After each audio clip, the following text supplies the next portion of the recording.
Hey, and welcome to it, everybody. San Diego, it is a manic Monday. We get the week underway with Gwynn and Chris here on 97.3 The Fan. Chrisello, Matt Scraby together in our Odyssey Palace studios. And speaking of palaces, Tony Gwynn Jr. soon will make his debut at the new minor league athletics palace in Sacramento. He joins us from his hotel room at this point. Padres haven't left over there for the game yet. So good to have everybody aboard as we start things off on a Monday. And let me begin by saying, Tony, even though it's early in the season, had the Padres lost yesterday and had their record fallen to 7-3, I think the tenor of today's show would have been a little bit different than it will be now that they pulled that game out and are 8-2. It's funny how things work like that. Yeah, I don't know. I don't think it would have been that. Well, at least for me, it wouldn't have been that different. Well, that's right. We can never get you to react, especially in April. We know you're not going to react. But to your point, though, yeah, I'm sure it would have felt a little different. Yeah, being 7-3 versus 8-2, and it was a how should I say it? A gift-giving game on both sides. It seemed to every side seemed to be providing opportunity, and in the end, the Padres tightened the ship when they needed to, and were able to capitalize on some mishaps that the Cubs left out there. And when it was all said and done, the Padres got a victory, leaving cold Wrigley Field before heading here to lovely Sacramento. Yes, we will talk plenty about Sacramento tonight. Padres and athletics. Game gets underway at a little after 7 o'clock tonight. Sam Levitt's pregame show will follow our show at 6. Tony, I thought, once I got past watching the Little League game that was the first inning yesterday, it was, as you said, an interesting day. I mean, the first inning was one that I hope I don't ever see again. It took, I think, almost an hour. The Padres never hit the ball out of the infield in the first inning and still got 3 runs out of it. The Cubs only got the ball out of the infield, I think, once, maybe twice in the bottom of the first inning, but they got 5 runs out of that.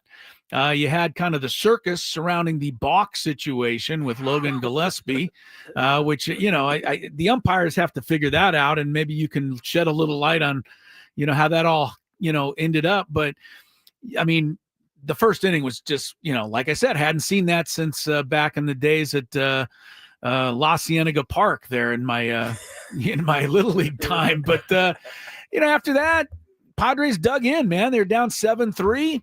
And they get 7 shutties from the bullpen and find a way to scramble back and win that game. And, look, Justin Turner has caused us lots of pain over the years.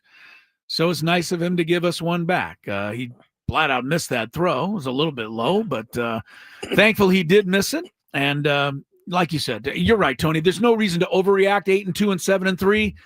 But I felt like the fans around here would have given it the old sky is falling routine had they not gotten out of there with 1. So, yeah, no, I think that's accurate. I think that definitely would have took place. I think Justin has definitely been a thorn in the Padres side for a very long time. And getting your lick back in a spot like that is always a good feeling. And so, Padres who, didn't play well in that 3-game they series.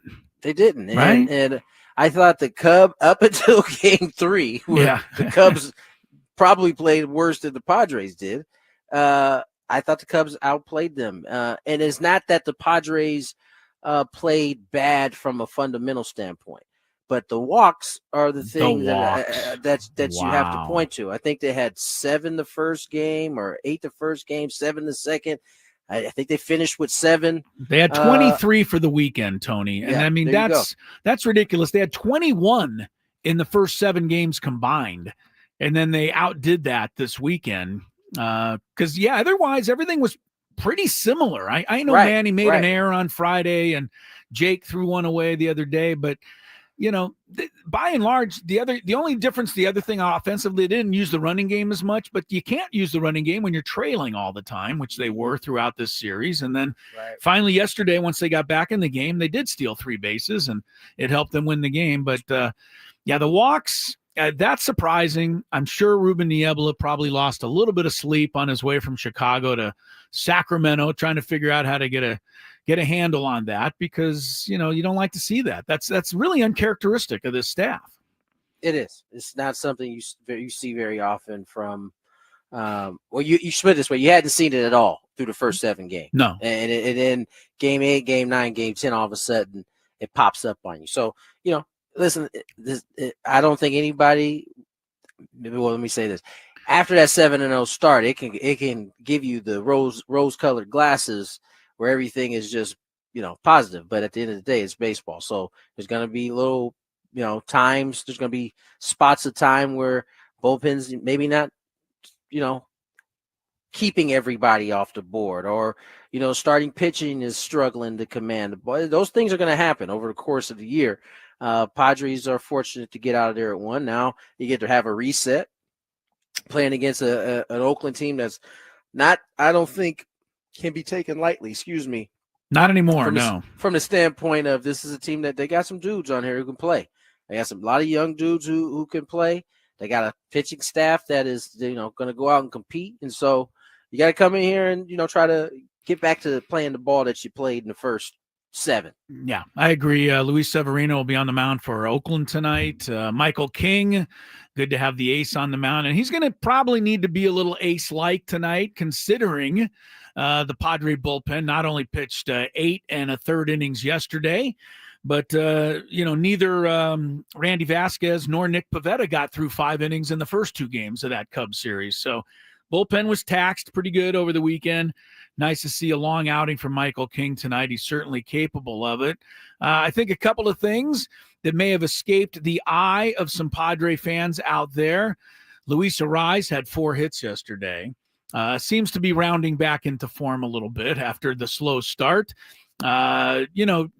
Jackson Merrill, the 2-run homer he hits didn't seem like a big deal, but you had to have that to start getting back into the ball game yesterday. And he continues to be, just doing it all, offensively and defensively.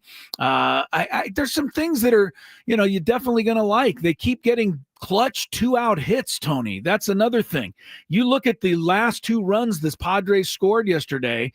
The one that made it 7-6 in the 5th inning was a 2-out RBI hit by Arraez. And the one that tied the game in the 8th inning was a clutch 2-out hit by Gavin Sheets. Padres are hitting .311 with 2 outs and runners in scoring position. That will probably, go up and down a little bit, but it's nice to see that they're coming up with these big, big hits when they need them.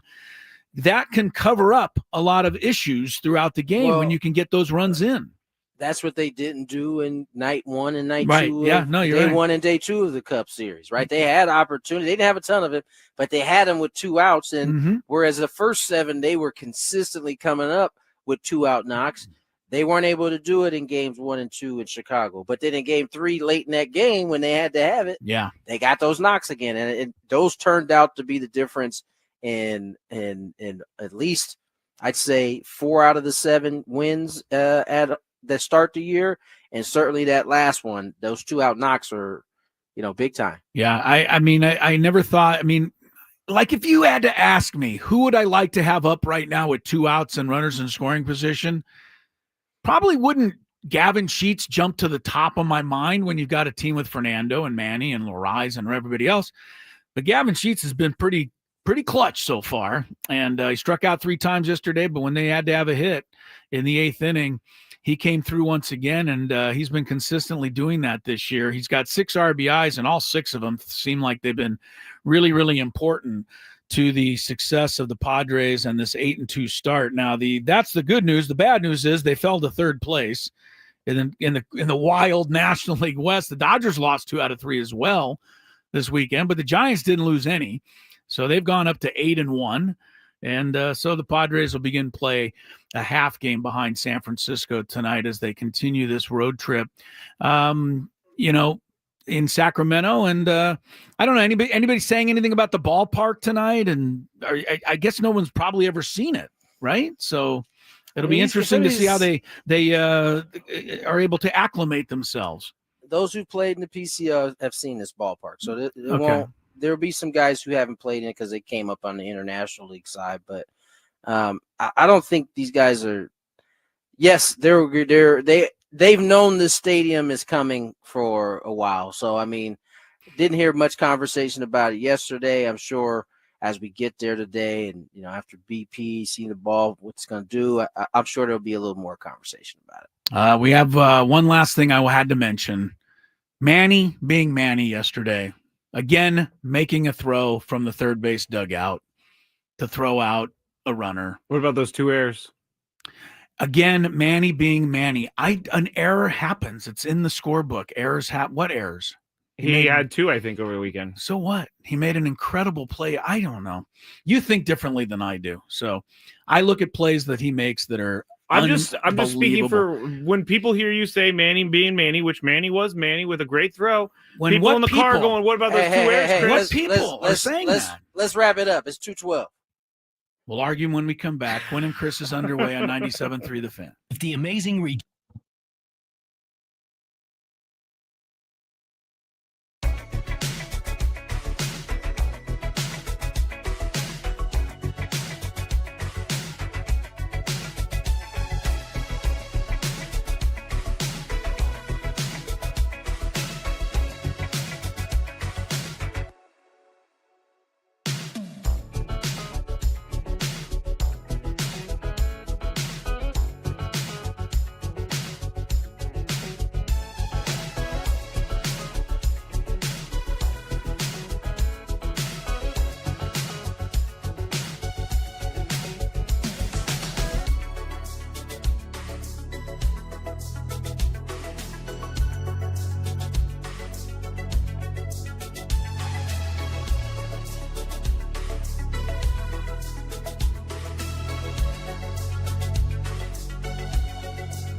2:16 on the clock. Tony Gwynn Jr., Chris Ello, Matt Scraby.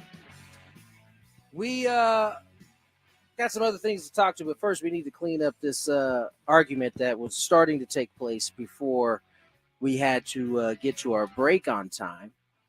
Scraby was relaying what he thinks some folks would say to Chris's, Manny being Manny.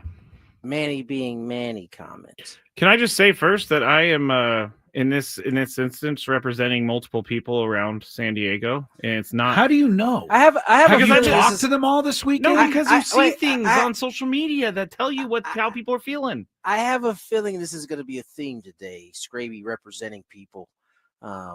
You're right. We do have a sports court later, and I do have a complaint against the court. I have a feeling this is going to be a theme today.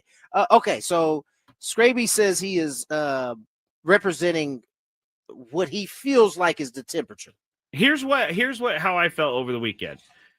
When Manny has when Manny commits an error, it's so strange to me. It makes me almost a little angry because it's not supposed to happen, and I know that's irrational. But then I go on social media. It's like, Manny, come on, man. 2 errors this weekend. Where's your gold glove at? You gotta make those plays, kind of thing. So when Chris says Manny being Manny, which he totally should, because that was an amazing throw that Manny made from the Cubs dugout over to first base. There's also people being like, well, he also had 2 errors. Well, those people, the people I talk about that you can't swing a dead cat and hit somebody. Yes, I do. Those are the people I'm talking about, because if you follow Padre baseball in any way, shape, or form and think that you're educated about Padre baseball, Manny should be able to make an error once an inning almost. And you still appreciate the fact that he's one of the greatest defensive players of all time. And I know that's overstating it, but if he makes a couple of errors, so what? There isn't an infielder in the history of the game that's gone through a season without making an error, or 2 or 5. It doesn't matter with a guy like Manny. He makes up for it in spades. He makes up for it 10 times over with the plays he makes. And I believe that most Padre fans are savvy enough to understand that. I think it's hilarious that Scraby identifies his irrational thought and then goes to Twitter to get more irrational thoughts. And that's to get backing for it. That's what he follows. Here's my process. I go and I look to see if I'm off base, on base, whatever. And I'm not necessarily saying doing what? By going to social media and seeing the comments, going to Reddit, seeing those comments, because I just want to know how people are feeling. And people anonymously post their feelings, their truthful feelings all the time on those websites. They're not always truthful feelings. The fleeting thoughts that you have that go through your head. That is where those thoughts end up a lot of times. Is end up right on X. And I say that to say. I think it's fair to be like, well, he had a couple errors. But I think to Chris's point, it is Manny. Manny could make 2 errors in a game, but he's also the same type of dude that could not make one for the next 4 months of the season. You're right. And all of a sudden we look up and he's got 2 errors on the year. I mean, he may very well make 3 more, 4 more, 5 more. Does not mean that he is all of a sudden not who we think he is. And I'm not saying that at all. I know you're yes, you are. Yeah, you are. You're totally in the camp of the people that react to one thing rather than looking at the body of work. And that's what the people on Twitter do. And that's what the people on Reddit do. And that is what you do. You get upset over one error right then and there and think, how can you do that? In Scraby's defense, I do think that is how baseball should be viewed, right? Is that through the lens of what have you done over the whole body of work? We, in today's age, we are clipping, whatever, and it doesn't explain the entire story. It may paint a portion of the story at that particular time, but with the game of baseball, because it's so many games and so long, at the end of the year is when you want to look up and be like, damn, that's a heck of a year. Yeah, can I just I'm gonna start wearing a shirt that says I'm playing devil's advocate because the I get painted as the guy who actually feels these things. Did I get frustrated with the errors? Yes. Am I willing to give up on Manny Machado? No, I'm not willing to do that. In the moment, though, it ticked me off. First of all, if you're going to be a true devil's advocate, you can't be in your feelings because somebody is speaking to you as if you are the devil's advocate of this one. Okay, fair enough. You want to do it. So this is I like that you do it. It's great that we have someone that is always, pushing the question box. And why is this happening? Should this have happened instead? We need somebody like that. We have one. We have many because I am the conduit of the chat. And I'm getting Clay in the South Bay. Scraby, why are you letting the Dodger fans influence your thoughts about Manny Machado? He's still the best at third base. The Dodgers weren't even a part of this conversation at all. How about we talk about the body of work of Jason Hayward? Never mind. I forgot to read the rest of that before we got into it. Anyway, there you go. That's what I found over the weekend on the internet, and you guys aren't having it, so it's okay. Yeah. Well, I think we can trade Manny and get a better third baseman, but I don't believe we'd be able to find one. I never said that either. I bet you Nolan Arenado's cheap right now, Chris. Yes, he is. Anyway. Yeah, so there's that. I think personally Manny is still that dude. I think Manny is moving better this year, I think, than he was early last year. Remember, he's had a chance to be fully healthy. Now, moving on to today's game. Where we at in the rotations? We starting from the top again? Got King and Severino. Yeah. King, Severino. Severino's that was their big signing. This is ace versus ace. We're still waiting to see, I think, Michael King at his tippity top. Yeah, I don't think we've seen that version as of yet this season. No, and like I said earlier, I think it's important that we see it tonight, at least for 6 innings. I'll go 6. It's April. But again, other than Matsui, I think, who wasn't used yesterday, I know Peralta was down yesterday. I know. Back. Yep. I think somebody else. And my point, these guys pitched a lot over the weekend. Yeah. Because some innings. Yeah, Vasquez went 4+. Pivetta went 4 exactly. The Padres they had to send Cruz down because he was going to be down a few days. He went so long. Right. Yep. They had to. That's the only reason they sent him down is to get another arm, and it turned out they really needed it yesterday. Yep. And by the way, Tony, since we touched on it earlier, and I mentioned Gillespie, the balk thing. So many people don't understand. I think so many people don't understand it. I do think I was able to understand what they were calling. I don't know if they were right, but they were trying to say that he informed the home plate umpire before he went to pitch to those batters that he was pitching out of the windup with a runner on third. So he said he spun his hand like the old sign to say, I'm going out of my windup. The umpire said, okay. Then in his windup, he paused and almost made it look as if he was pitching out of the stretch. The umpires apparently didn't catch it right away until after the play was over, in which my mind, I feel like that's too late. And now they call timeout, they come together, and now they decide to call a balk. I didn't know that you could do that as an umpire, go back in time per se. The second balk, fine. I mean, they called that right away, but the first one I didn't get that. So maybe you heard something. What happened was he did indeed say he was going to the windup. Right. The problem for Logan in this case is his windup and his stretch are so similar. They're really close, that I think he forgot what he was supposed to be doing. I think that's why the second balk happened, right? Yes, so right. He threw the first pitch, he threw the second pitch.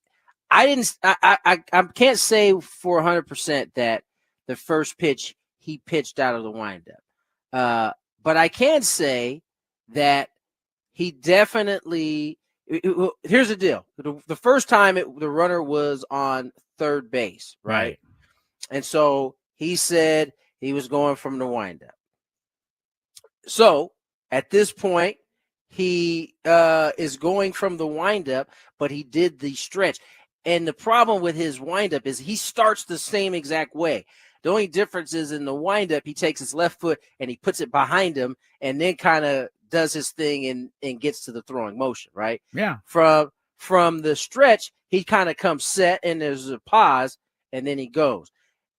I think the first time he kind of confused himself, and I think the second time he only realized it as he was about to throw the baseball, which is why it ended up he down threw the it first down the first baseline. That was not a good pitch. That looked like one of those. That looked like the first pitch that 50 Cent threw back in the day, and hit the governor of Cincinnati standing over by the dugout. He knew at that point that he was like, dang it, I was supposed to go from the stretch, and I went from the windup again.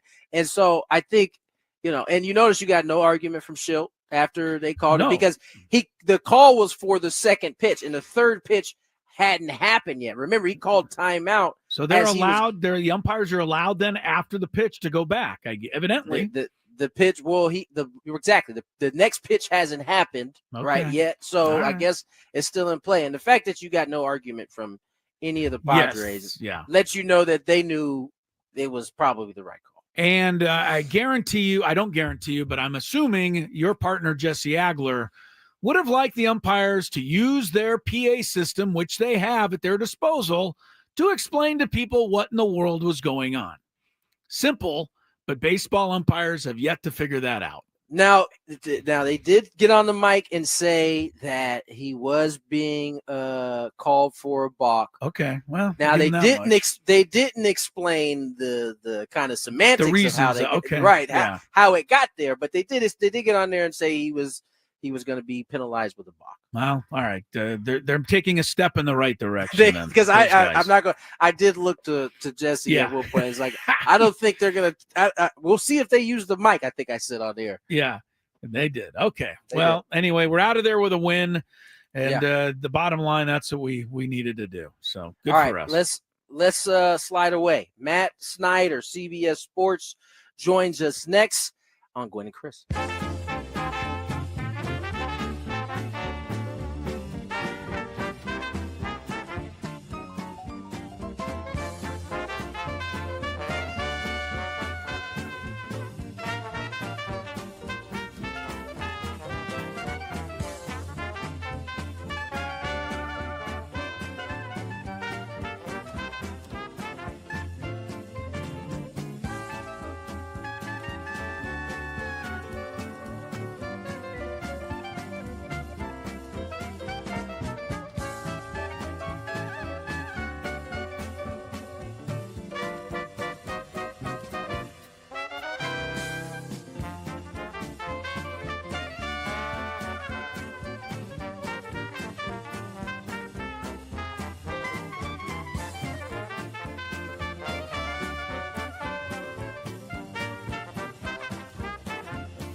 Sacramento. That's where the Athletics will host the Padres tonight, 7:05 starts. Sam Levitt's pregame show follows our show at 6 o'clock. So we got a full 4 hours with you today. Matt Snyder, CBS Sports, set to join us shortly. Of course, tonight will be the national championship game. Contrast and styles. I think it'll be pretty interesting. Florida against the Houston Cougars. That was some finish the other day. I don't know how much you got to see Tony doing ball games and whatnot, but Houston never looked like they were going to win that game against Duke. Like never, until the final buzzer went and Houston was leading at that time. It was, it was really a Duke game from the beginning to the last 14 seconds or whatever it was, and give Houston credit for hanging in there. I got to see from the end of the first half to the end of the game, and Duke dominated that game. But kudos to Houston; they never stopped playing, man. They kept pressing. They wasn't hanging their heads. Yes, they were getting beat up. I mean, not beat up. They were just getting handled that whole game. Yeah, but their demeanor never changed. And when it was all said and done, I mean, the last minute and 30 seconds, that was just wild. I mean, probably won't see that again for a long time. I mean, it's to see a team like Duke, make a couple of mistakes and Houston take advantage of it. There was a lot of people that were upset at the foul call on the rebound against Cooper Flagg that set up the go-ahead free throws for Houston. He did grab resident referee, Chris Sello. Thank you. I'm just saying he grabbed him. I don't know that. I think he could have let it go. I think he should have let it go, could have let it go. But if you grab somebody a little, you give the ref the opportunity to make the call. And that ref did make the call, and it went in Houston's favor. That's all that happened there. I know people are trying to read into that, but not only is that true, but even if it wasn't, missed calls, bad calls, good calls, those happen all the time. All game, right? All game long. And so, it's easy to slow it down in the milliseconds that it looks. And he, as Chris said, he did grab him. I don't care if it was just for a second. It altered the way he was. The guy who was boxing him out was going to attempt to get that. I think so. And so, that's what it is. Yeah, good job by Houston. They get to the final tonight. I said that this Houston team reminded me a lot of the Aztecs, Tony. They're old, the 2 years ago Aztecs, right? They're older. They're physically dominating, and they have a stick-to-itiveness. I think they're going to be tough to beat tonight. But if anybody can beat them, it would be Florida. I think Florida beat Auburn for one simple reason that I can think of, Tony, and that is that Florida has this Walter Clayton Jr., and Auburn didn't have this guy. He is really, really good. I saw 34 points just told part of the story. The kind of shots he was making, the time of the shots. This guy's an impressive offensive player that Florida has. So I saw Jay Williams, and I thought this was kind of, a great comparison. He said it's like a mix of Damian Lillard and Steph Curry's game kind of combined together. Very good. I thought that was a good comp watching the young man play. Yeah, he's going to be the key for Houston to try to slow him down tonight. National title game. Of course, congrats to Connecticut. I want to talk to it a little bit later when I have some more time, but about, them winning another national championship and doing it in the dominating fashion which they did. Tony, they won the Final Four over 2 number 1 seeds by 34 points and 23 points. So, I mean, that is complete annihilation of 2 really good teams, South Carolina and UCLA. But UConn deserves to be at the top of women's hoops. All right, we'll get into that a little bit more. Right now, our guy Matt Snyder, CBS Sports, joins us. And always a pleasure to have him on, and we appreciate your time, Matt, as always. 10 games into the season. So far, so good for the Padres, I think. What are some of your thoughts on the 8-2 start? Well, I think they definitely deserved to get swept yesterday if Justin Turner could just catch the ball at first base. And we agree. We agreed. Mad about that. We man. agreed. We God, agreed. darn. Yeah. No, look. I will say this. Seeing them come to Chicago as a Cubs fan, I was like, I'm kind of glad they're 7-0 because that means they're due to lose one or two here, and it worked out that way because Friday, like, neither team really played well. It was just kind of one of those games where, since they were 7-0, they were probably due to lose one of those where they couldn't really get anything going offensively. But hey, looks great so far, right? I mean, it's Fernando Tatis Jr., easy for me to say. Looks like he might have the foundation of that MVP caliber season that we've long thought that he can have. And Jackson Merrill, like, good grief, man, he's way too young to be getting better already, but it looks like he is. And, Machado's Machado. Cronenworth off to a nice start. He thought he could be better than last year anyway. And, Arise with the slow start, but he became that hit machine that he is these last 2 days. So you're looking at this team and thinking maybe Xander Bogaerts will get things going here a little bit. It looks like they can have a pretty high-powered offense. Meanwhile, some good signs in the rotation from guys like Vasquez and Pivetta. King and Cease are going to be horses, and that bullpen looks like it can be just absolutely lights out. So a lot of things to like there, other than the fact that they're playing in the National League West. Yeah, right. Matt, I wanna put Manny aside for a second. We're gonna get back to him because he's approaching some numbers here that I think are gonna be talked about as we get into the year. But talking about Merrill and Toddy, both still under 30, both committed to this team for long-term purposes. Are there any other teams set up in terms of having two cornerstone young guys locked up in the way that the Padres have these two guys? Not that young anymore. The Braves got ahead of it with like Acuna and Albies, and they've continued to do it. They've done it with Austin Riley, with Michael Harris second. They're probably the closest one that comes to my mind off the top of my head. Like the Royals have Bobby Witt Jr., but it's just him. Right. I think. Yeah, I would have to do an audit. I guess the question top of my is, head, I think that's that. And it's funny because Tatis seems like he's been around forever, right? Right. 26. Come on. I guess the question is, the Padres still seem to be set up future-wise when it comes to those guys, probably as well as anybody. Absolutely. Yes, in very, very good shape. I'm sure at some point in a few years they'd love to be able to offload like Bogaerts' contract, for example. But like right now, who cares? Right.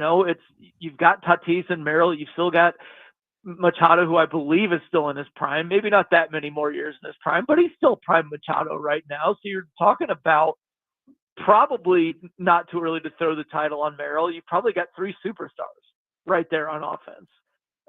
That's pretty darn good. Matt Snyder's with us. I'll let Tony follow up on the Manny question because some of those numbers are coming into view for him. But Jackson Merrill's contract created, I want to say, a minor stir out there. People saying, well, he took a whole lot less than he should have taken. He could have waited. He would have got way more than, $135 million. For his part, he said, hey, I'm ecstatic to be here. This is where I want to be. I'm not about only money, and I thought that was kind of refreshing to hear. But a lot of people through baseball said, well, this kind of drags down salaries for everybody else. So, where do we come in on this? Arbitration. Yeah, where do we come in on this? Yeah, he wasn't even going to get to arbitration until 2027. Yeah. What if he tears his ACL like 3 seasons in a row and he's never seen? I hate to put that out there, but let's just think about Mike Soroka when he with the Braves. He tore his Achilles. He tore his Achilles again. He's never been the same. Now he can barely hold on to a job. If somebody would have offered him $135 million back then and he turned it down, the rest of his life he would be thinking, why did I turn that $135 million down? You don't know what tomorrow is going to bring. And when you're happy where you are, and by the way, how could you not be happy in San Diego? If somebody offers you $135 million, it's like, come on. This is funny, somewhat on the same topic. My wife was talking to me about Anthony Rizzo the other day, and she asked about like where he was in terms of, is he not going to get picked up by anybody? I was like, I think his career's done. And it's interesting because if you look at his career numbers, and the time that he played and compare it to the amount of money he made, he actually got pretty greatly shortchanged. And it's because he signed one of those extensions before he was good. But when somebody's offering you, as I said to her, at his age, when he hasn't established himself as a major league player, somebody's offering you $45 million. It's awfully hard to say no to $45 million when I know everybody's confident, but you aren't 100% sure how good you're going to be. And in Merrill's case, when it's well over 100, get out of here. Of course you got to take that. Yeah, no, there's no doubt. It's easy for people to sit in there, on the sideline and tell somebody they shouldn't take this kind of money, but it's literally life-changing money. And as you said, there are no guarantees in the game of baseball on a year-to-year basis. Matt Snyder joins us, CBS Sport. Matt, I want to put aside the Manny conversation because I think it's important. I mean, he's 88 hits away from 2,000. He's forward. I think it's 48 homers away from 400. Pretty big numbers. I know we often are talking about the 3,000s and the 500s, but he's closing in on some pretty big numbers in year 14. It took him about, roughly it could take him another 4 years to get another 1,000 hits. I mean, he's approaching some pretty big time numbers. How do you think his trajectory is right now when you look at those two numbers in particular in terms of Hall of Fame? Easy. Yes. It's hard to envision a scenario where he doesn't get in at this point. It's basically the peak performance is already there. So all that's left is the compiling, and you're already talking about a guy who spent the majority of his career at either shortstop or third base, mostly third base, who's going to end up with over 400 home runs. That already puts him in elite company there. You're looking at runs 998, RBI well over 1,000 already, 1,051. Probably tracking towards 1,500 in both, and there's only 35-ish guys who have done 1,500 RBIs and runs. The hits, you're going to be over 2,500, maybe even 3,000. 3,000 is probably an outside chance because as he ages, it's going to be harder to continue to rack up the hits. But 2,500 plus hits, 450 home runs or so, probably over 1,500 RBI, 1,500 runs. And then you factor in addition to that, absolutely incredible defender for so many years. I don't even think it'll be a case. I mean, we're talking 85% on first ballot, probably, if I had to guess where he's going to go. And I'll say on a personal note, I am really excited that I'm voting for a lot of guys who I watched at this point when I was in my 20s or so. But I think it's going to be even more fun. It is. I think it's going to be even more fun, though, when it's guys I've covered their entire career. Because, I was at CBS when Machado came up with the Orioles at that stretch at the end of, I believe it was 2012, and he made some phenomenal plays at third base, and he was a phenom. And it was the same rookie class as Mike Trout and Bryce Harper. And I remembered, thinking Machado, Harper, Trout, several years later, they're the ones who really raised the bar to where now we expect all these guys at age 20. It continued through Acuna and Soto. Now when these guys come up at age 20, it's like, oh, man, they're going to hit the ground running. And then sometimes they do, like Jackson Merrill. But sometimes they don't, and then everybody gets down on them. I'm already hearing people, Cubs fans, man, Matt Shaw needs to get sent back down. It's like, hey, can we give it 2 weeks? Right. Come on now. But I think a lot of this – now, there have always been guys who debuted and were great right away. But I think the bar really, really got raised with Machado, Trout, and Harper. And my one complaint that I'll probably have to take with me forever is that Manny's been in the National League for 8 years now. He's one of the greatest defenders in the history of the game. He has nary a Gold Glove in the National League. Drives me crazy. A lot of being overshadowed by Arenado, but there are times that I think he's better than Arenado. Thank you. But Well, he lost to Key Brian Hayes last year. So anyway, okay. I'm fine with that. I really am. It doesn't bother me. Just a little. It doesn't sound like it. Yeah, it does. Let me ask you about your thoughts on the torpedo bats, Matt, just from a national perspective. I think a lot of people are talking about it. Where does it go? What do you think? Does it belong, or what's going to happen? I know Manfred said he's kind of a fan. I think it's rare for me to say this, but that entire paragraph where Manfred, like, I agreed with every single word wholeheartedly and was like excited about everything he was saying because it's so true and spot on for me. It's a piece of equipment. Players are trying to optimize a piece of equipment to make them better. It's perfectly legal. By the way, players were using this last year, and it only came to the forefront because the Yankees scored 20 runs, and a few of the Brewers players started crying about it, and I think it was McGill who said, "Well, it's the Yankees, so they won't do anything about it." Do what? They're using a legal bat. What do you want them to do? Pitchers can sit up there and come up with every which way they can to move the ball. They're throwing harder than ever. The mound hasn't been lowered since 1969. The mound has never been moved back. Well, it was moved back in late 1800s. It hasn't been moved back since in the modern game of baseball. They moved the barrels just a little bit, and only a few guys are doing it. By the way, the league batting average is still down. It's 239 this year so far. The league batting average, I think, should be in like the 260s and would be an ideal frame of where we want the offense to be. So I hope it does make the offensive players better because we need more offense. The pitchers are amazing, off the charts amazing. I'd like to see the hitters get some of that power back. So I think it's too small of a sample to say that it's definitely a better bat, but I hope that it is because we need some more offense in this game. It is hilarious to me to hear pitchers complaining about it. They've had every advancement. Yeah, it's incredible, isn't it? On their side of things, and they're crying about some barrel that moved millimeters down. I think it's hilarious. Matt Snyder joins us here, CBS Sports. And Matt, this, we kind of alluded to it earlier, but this National League West is no joke. Let's put aside the Rockies for a second. They seem like they might be in a similar position they've been the last couple of years. They might be a joke, Tony, is what I think. For a long time. Yeah. For a long time, too. But the other four teams, the Padres, the Dodgers, the Diamondbacks, the Giants, are playing some really good baseball. Do you think this could carry on all season where these four teams are, going to be right there amongst the four that have a chance to get in? Somewhat. I mean, obviously we know the Dodgers are the most talented team in baseball. We know the Padres have established themselves as a playoff caliber team. The Diamondbacks as well. They went to the World Series 2 years ago. They won 89 games last year. They got better in the offseason. And in the Giants, they made some moves in the offseason. There are times that they seem to play above what their on-paper ceiling looks like.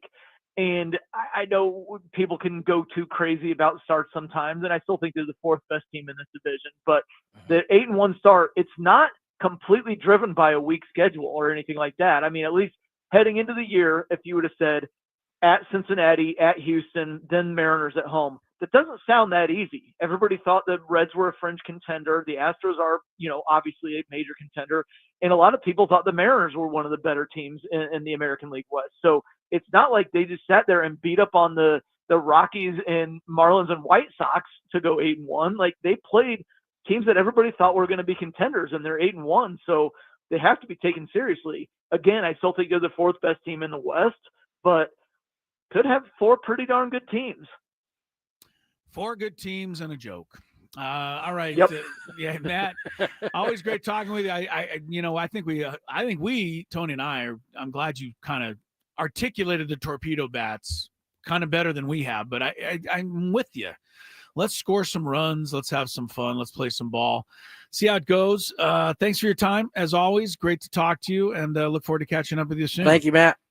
All right. Take care, guys. Thanks, Matt. Matt Snyder right there from CBS Sports. A little baseball update from him here early in the season. It is interesting, Tony. You mentioned the teams in the NL West, and the four best records in all of baseball right now are Giants, Dodgers, Padres, and then the Rangers are in there at 8-2, just like the Padres. Old Boch is off to a good start. He's won 5 in a row over there. But, they're at the top. Diamondbacks are 500. Rockies got their second win last night. They come to town this weekend after the Padres finish up with the Athletics. Game 1 of the 3-game series coming up on 97.3 The Fan this evening. All right, National Championship game. We'll take a little bit more look at it in our Daily Gambit, which kicks off the 3 o'clock hour next on Gwynn and Chris.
Back at it again in the 3 o'clock hour.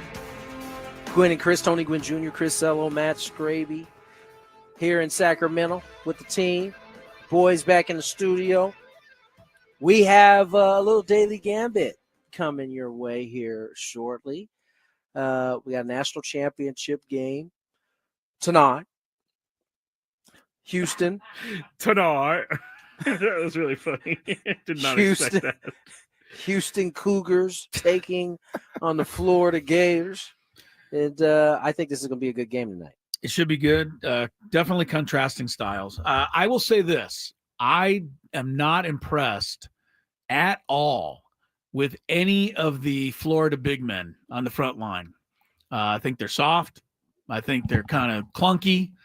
And I think Houston's front line is going to just blow those guys off the floor. They're so strong. So strong. Grown men, as you said, Tony. Did you I don't know if you guys saw the I don't know. I saw it on Instagram.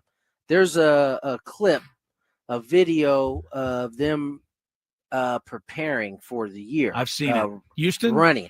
Yes, these dudes are running like 5-minute miles. And we're talking like all of them are running like under 6-minute miles. Like, yeah. I'm watching these dudes run and I'm like, yo, this hurts watching them run this hard for a mile. I saw a different clip, actually, that we were referring to the same clip. I saw a different clip. It was of Houston practice. The camera was from way up top, looking down at the floor, and somebody would just roll the ball onto the floor, and then like 7 guys would just go diving after it in a scrum to try to come out of there with it. And I'm like, that's Houston basketball right there. It really is. I mean, they were scratching, clawing, kicking, biting, whatever they could to get the ball. But that was a drill they were doing at the practice for that team. So I was amazed to see that the big men, I think we're talking at times like 5'12". The big men, I'm thinking, okay, these guys are going to be well behind. Nah, they're like 5'50", 5'55". Yeah. And, and that led me to another thought that I actually am enjoying about college sports in general.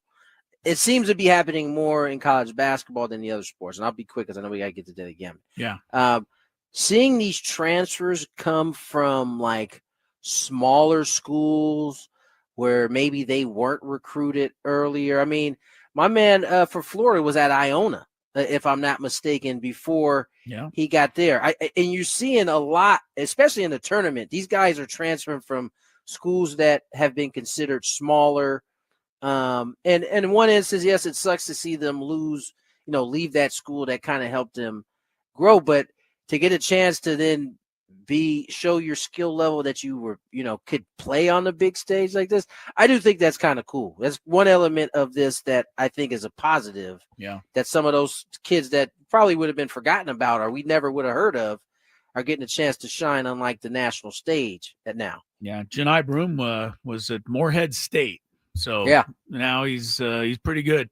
Having said that, the front line of Houston's gonna be tough, but that Clayton, he's like you said, Steph Curry, like he could win the game for Florida. Like he won the Texas Tech Elite 8 game, and I think he helped them in the Final Four. But we'll see what happens. That should be a good game tonight. We'll take a little closer look at it now in our Daily Gambit. Do you like money? I think about money a lot. Do you like money without doing anything? Winning. Do you want to make money while watching sports? I think Washington is immortal luck. Washington! Woohoo! If you answered yes, this is your segment. Just don't blame us when you lose. Nothing is ever your fault. It's your game. Take it. Gwynn and Chris go through the top bets of the day in the Daily Gambit on 97.3 The Fan. Daily Gambit is our daily sports betting segment here on Gwynn and Chris. Please, everybody, gamble responsibly. A bet that I made over the weekend that failed because of one thing. I had a 6-leg parlay, and it was a bunch of baseball stuff, and it was Saturday, and it was for Jackson Merrill to have one single in the game. That's what I needed. That's why betting is stupid, because the one guy who should accomplish the bet Did not accomplish the bet, and I lost the bet. So that's the risk you run when you're doing those parlays out there. But I got 5 of the 6 legs correct. Yeah. And I just want to remind everybody that when Scraby hits a parlay, he tells us about how much money he made. And the last time he told us about how much money he made on a parlay, I believe it was last September. So that's not true. They don't come through very often. Actually, that is true. Yeah, it is. It's been a long time. It's been It a has long been. time since I've heard from you. I think I should be celebrated for bringing my losses when I. You finally brought a No, loss to I our always attention. bring my losses. We did a segment every day where I tried to predict the Padres score every day, and it took me like 100 games. That's true. That is the definition of me showing my losses. Yeah. Anyway, Oh, that's funny. South Carolina, they were playing someone on Friday. Texas. All of us chose South Carolina. South Carolina won, or they were 5.5-point favorites. They won by enough, 74-57.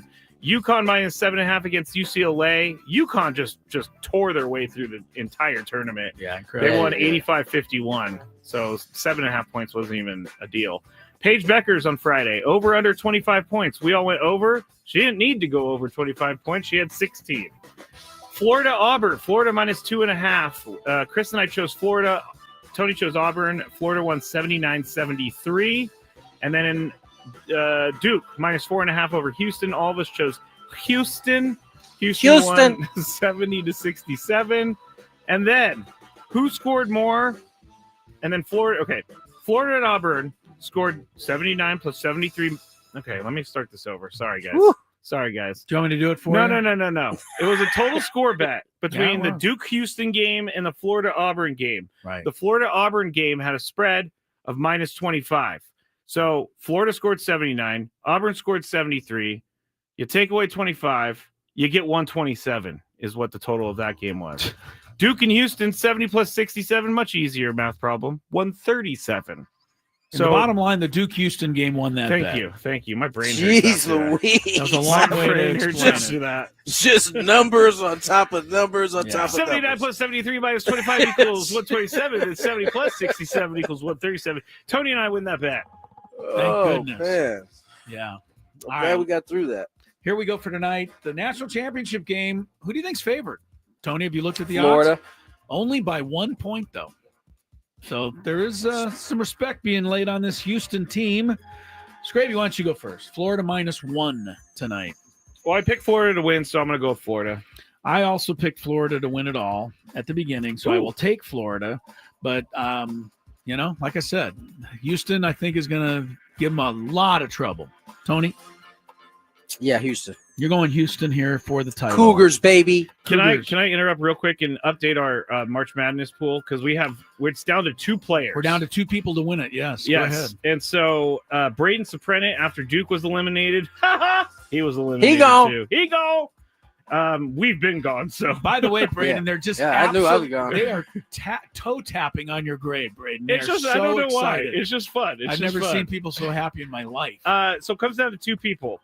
Yuckus has Houston winning, and Eric O has Florida winning. So that's it. Right. Houston those two. wins, Yuckus wins, Florida wins, Eric O wins. All right. Good luck to both of you guys on the bracket pools out there. Yes. Over under for tonight's national title game is 140.5 points. That means 71-70 would get you over. I'm going to go under national title game. I think it'll be in the 60s. I think Houston will make it that way. Tony? Give it to me again. 140.5 total points. Over. You're going to go over. Okay. Scrape? I'm going to go over too. All right. Walter Clayton Jr., 20.5 points. He is the star for Florida. And Tony, you're first. 20.5. Over. Scraby? Stars got to shine for a win. Over. Yeah, I don't think even Houston can keep him under 20.5. Padres and A's, 8.5 runs tonight in the ballpark in bandbox. Sacramento. Scraby, over under 8.5 runs. I mean, are we expecting for a home run derby to break out every time a team goes and plays the A's? Because that's what the Cubs did. They just hit a bunch of home runs and scored a bunch of runs. Is that what we're expecting, or is that just the Cubs being good? Well, you make up your own mind. That's how Yeah, I you think decide this whether is you're going to good. bet on it here. I'm going to go over. This isn't group betting, I'm going to but go over. I think the Padres score 9. The A's score 3. I'm going to just, even though the bandbox did look like it, I think 2 good pitchers tonight will keep it under. Tony. I too will go under. Under, okay. We have Mackenzie Gore, strikeouts versus the Dodgers, or Michael King, strikeouts tonight against the Athletics. I'm going to go Michael King, even though Gore had a big game earlier. The Dodgers don't strike out very often. I'll go with King. Tony. Who has more strikeouts, Michael tonight or Gore in his game against the Dodgers? Michael, okay. Scrape? Yeah, I'm going to go Michael King. All going King there. Giants 1.5 over the Reds tonight. Logan Webb against Hunter Green. Ooh. Good pitching matchup there. Tony, you're first. Giants, of course, 8-1. Playing at home. The Reds. Going with the Reds. Scrape? Ellie De La Cruz in that torpedo bat. Going with the Thinking Reds. about it. Reds, I don't know. The Reds are really scuffling badly. Until further notice, they can't score, the Reds. I'll take the Giants. We have time for one more here. Cade Cunningham against Sacramento tonight. More points, or Tyler Hero against Philadelphia. Scraby. Ooh. NBA bet. Cade Cunningham versus the Kings. Tyler Hero versus the Sixers. More points. The Sixers have just completely given up. Oh, I'm going to go Cade Cunningham. They're pretty much playing with a G League team at this point. Cunningham. I'll take Cunningham. He seems to win these most of the time. Tony, anything different for you? Yeah, no, I'm taking Hero. He is You're going playing Hero. against a team. Okay. He's playing against a team that's tanking right now. They are. No. Haven't the Sixers been tanking since the Moses Malone era?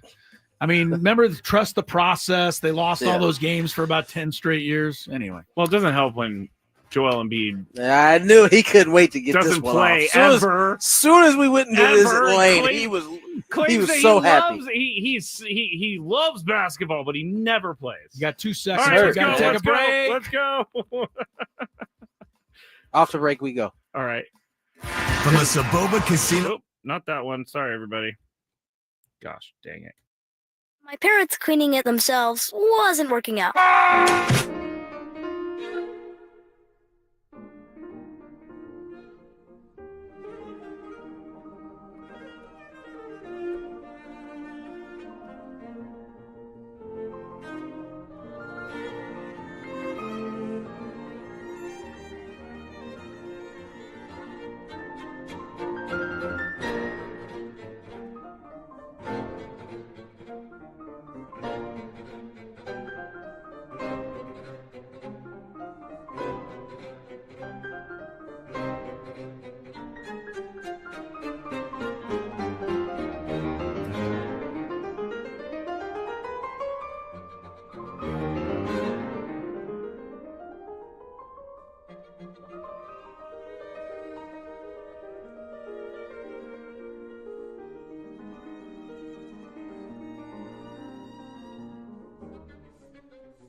back into his own zone there.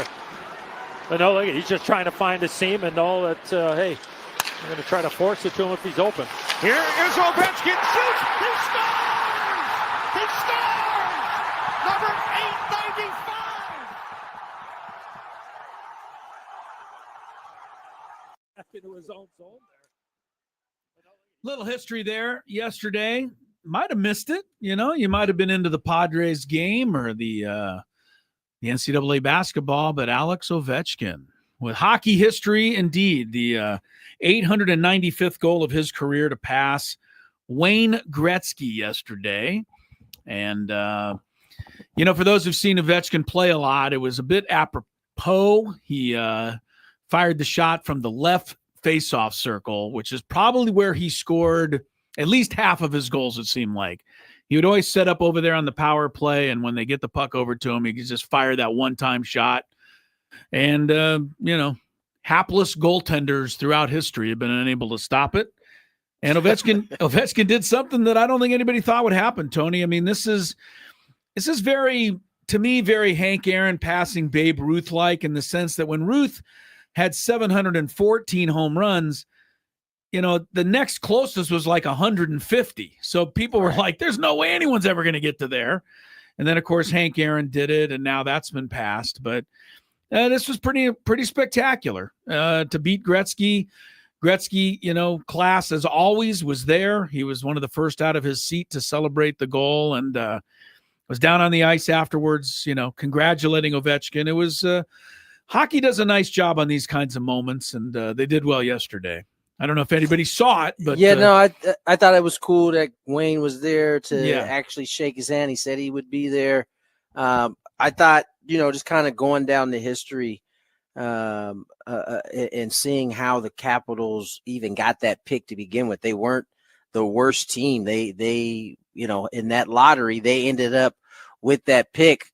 I think, and you know, Pittsburgh Penguins, I think, ended up having the worst record that year, and they didn't end up with that number one pick. And all of a sudden, you know, we look years later, here we are talking about a record that I don't think anybody thought would be broken from Wayne Gretzky. Yeah, it was really something. I mean, I said throughout the year that I didn't think I was being fair about this, but I wasn't really rooting for him. I think everybody kind of wanted Gretzky to hold on to it, but this is something that just could not be held on to. You know, Ovechkin kept coming and coming. I mean, he had over 40 goals this year. The guy's 40 years old, still putting 40 in there. I also enjoy hearing older people figuring it out in different sports. Like, we often are talking about LeBron James, but to see what Overshack has done, being able to change his game, he's not the like brute force that he used to be, where he could, you know, not only was he scoring these goals, he was also probably one of the more physical hockey players on the ice at any given moment. Now, at that age, what is he, 40 years of age? I think he's 40, Tony, or right, very close to it. Right at 40, playing a sport like hockey. Yeah, he's not doing the physicality stuff, but he's still finding ways to put himself in position to score. I think that's pretty cool. It is good. I mean, he's the guy. He deserves it. There's no question. Here was the ironic thing. Ovechkin did it in his 1,487th game. Same amount of games Gretzky played in his career. That is pretty strange, isn't it not? The exact same. And the last thing I will say, because Graby wants me to now admit that Gretzky is no longer the great one. Thank you. He's still the great one. It will not happen, and here's why it will not happen, Scraby. No one's breaking that other record he has. No, the points lead is held by Wayne Gretzky. In second place is Jaromir Jagr. Gretzky is still 936 points ahead of him. Why can't you just admit that he's only half the great one now? He's the great one. He's just I really don't understand why people can't let this go. We're not going to. He's the great one. It's like, okay, let me go scour his stats so that we can call him the great one. He was never the great one because he had the most goals. Yeah, he was the great one because he did it all. Like, off anything offensive, he you name it, he did it. All right, in this case, I am being a troll. Earlier I was not a troll. Right now I am a troll, and Chris is about to tell me to save that clip. That's okay. You're a I troll. saw the look on his face. You're a troll. Go ahead and save that All clip, right, buddy. fine. We'll take your word for it. Here's the call. Get this. The longtime Capitals announcer, Joe Beninati, he called his first NHL goal, and he called this goal yesterday. Cool. Here it is. Neutralized 13 of the last 14 shorthanded situations against them. Strome crisscrossing with Chikrin through center. Send in Wilson on the flank. Cross ice. Ovechkin fires. Score! The chasing days are done. Alex Ovechkin is the greatest goal scorer in the history of the NHL. That was a good call. That was a good chills call. on that. I do get some chills on that. He fired. Yeah, that was good. Good call. Good call. All right, happy, exciting moment there on the ice yesterday afternoon, and I tuned in. I tried to watch it because I was reading the paper a little later in the morning. Saw that the game was being televised, but it had started early. I tuned in just as he was picking up the microphone to thank everybody. Oh, you missed it. I guess I just missed it by a couple of minutes. But anyway, that was pretty cool for sure yesterday. Talked about Connecticut earlier, winning the NCAA women's title by 23 points over South Carolina, winning the semifinal game by 34 over UCLA. They beat USC comfortably in the regional finals. This is 12 national championships for UConn. That beats UCLA now on the men's side. UCLA won 11. And, people are starting to bring up John Wooden and what he did. And you gotta start putting this Gino Auriemma in there. Now, Gino Auriemma is just not as universally well-liked as John Wooden was back in the day. Maybe it's because of, social media and a lot of these things, but Gino's a little bit more controversial. But, Tony, you got to hand it to a guy that over 31 years has won 93% of his games. Crazy. Over a stretch of 3 decades, they've had the best program, and, they've won it now 12 times. He's been in 13 finals. He's only lost 1, 12-1 in the finals. And what he's done for women's basketball is beyond question, because women's basketball simply was not on the radar when UConn won their first title way back when, but it certainly is now. And so I think the guy has to be celebrated in some way, shape, or form. He should be. I think Gino, for whatever however you feel about him, because listen, I wasn't a biggest Gino Auriemma fan for a long time, and it was mainly because he was winning all the time. There's no other reason than that, and I can admit that. I think the contributions he's made to the women's sport, to the women's side of things, is enormous. I mean, he has had a hand in developing some of the best players that have ever touched the floor in the WNBA, and continues to do so. I mean, it's always been Gino. He has been joined by Don Staley, but Gino's always been, whether it's Rebecca Lobo, we can go on and on about the type of women that have come through that program and have gone on to have successful careers at the professional level. He's always been that by up there, along with Pat Summitt when, before she passed away and before she retired. But I think now it's, they're joined by, a few programs that are having that kind of impact. But Gino sits at the top, though, in my opinion. And I know he's not he may not come off as friendly as some other coaches but when you listen to him and you listen to him talk about the girls that he gets to coach, that's a man that I think any father wouldn't mind sending his child to go play for sure. Yeah, well spoken, Tony. And he is always speaking in favor of the women's game, sometimes to, things that upset some people. But he's trying to get some changes made, and he's gotten a lot of changes made. And the most dominating, sports franchise program in the last 30 years is UConn women's basketball. There's nobody with 12 titles in any sport. So, you got to give the guy his due. Also got to congratulate whoever ABFABF 1968 is. The ESPN Women's Tournament Challenge. Oh, This person picked 62 out of the 63 games correct, Tony. Wow. The only one they missed was San Diego State beating LSU. They had none. No, it was a first-round game that Indiana beat Utah in an 8-9 matchup. How could they ever do that? How did they miss that one? But the guy got, or guy or gal, got every other game correct. What was That's the pretty username amazing. again? AbFabF, 1968. Fab F. I don't know. It's kind of a weird name, but that's Yeah, a it pretty is a really impressive weird bracket. name. Pretty That is impressive bracket. All Jay right. Billis on the other side. I know we got to get going, but Jay Billis on the other side, almost perfect. I know. I can't stand Jay, man. He backs it up every year, says, I'm going to have the best Every bracket. year. And then Yep. he does. Yep. And then he does. All right. More Gwynn and Chris heading your way.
3:34 on the clock.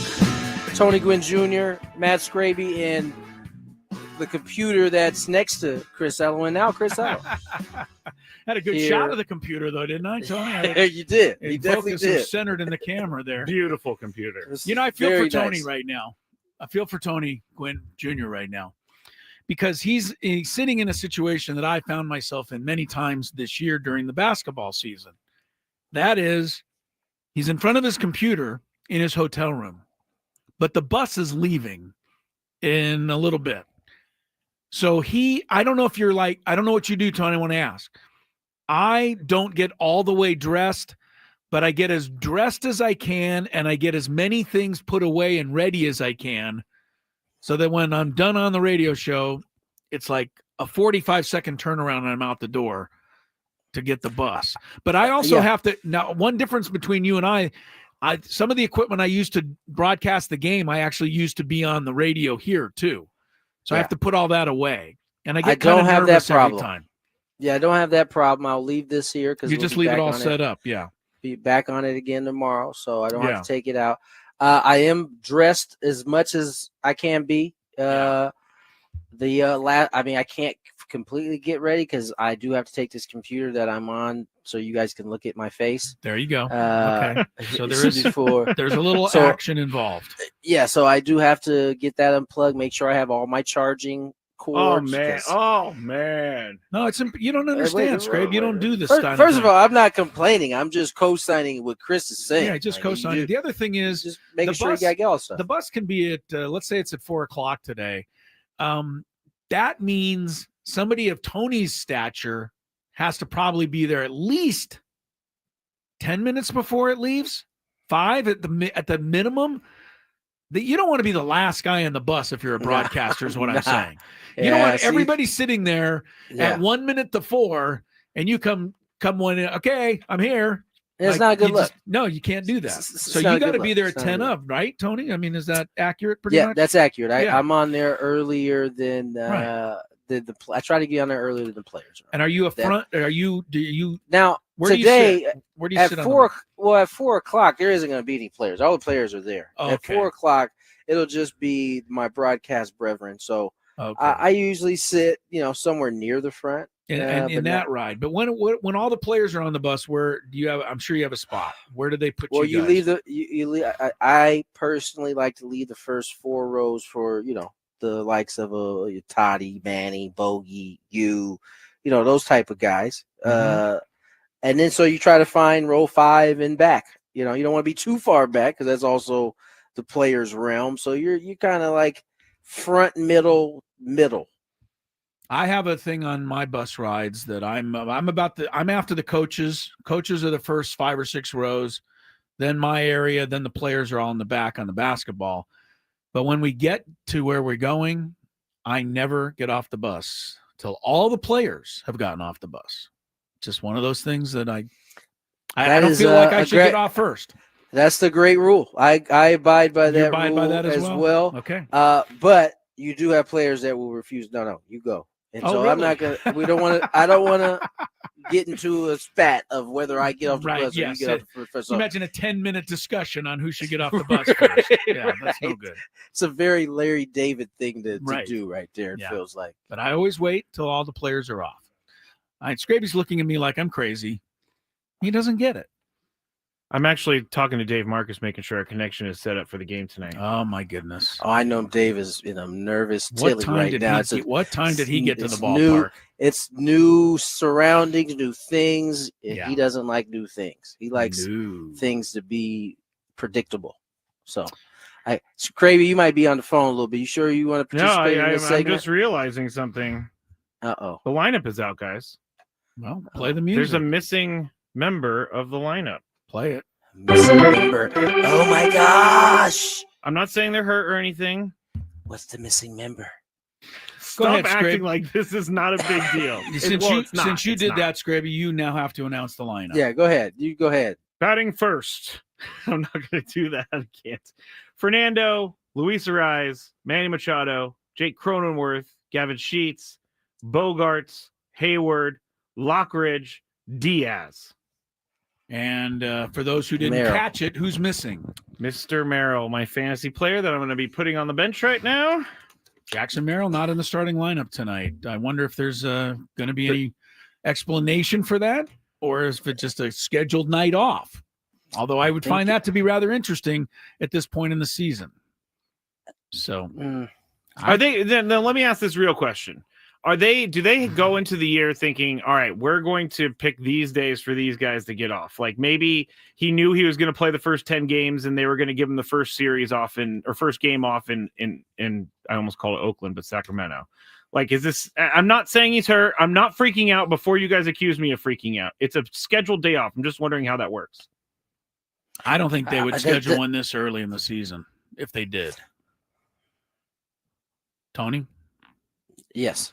Agreed or no? I don't agree. You think they would schedule one? I don't think there's any rules on when you can get you have to go to first 15 or you got to go to first 20. Okay, you got to go to first 25. I don't know that there's any of that. They definitely will say, hey, look at the schedule. We might consider giving you this one off or whatever the case may be. I saw there was no indication that something's wrong with Jackson. Okay. Something could have happened, I guess, this morning when he woke up, but by all accounts, he seemed to be good yesterday. Great mood. So I would guess this is just giving him a day today. I'm sitting in close proximity to a man that would be worried about this more than most. I'm not worried. You sure? I'm looking. He played 156 games last year. You sure you're not worried? I think you're a little worried. Bro. I'm not worried. I promise you. It's a little surprising. I will say it's surprising.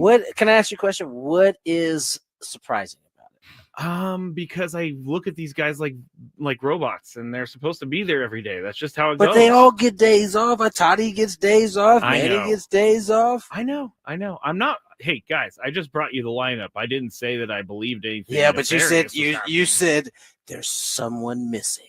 Yeah, basically because he's my favorite player on the team, and I love watching him play. So listen, at about hold on, I'll tell you. Give me a second.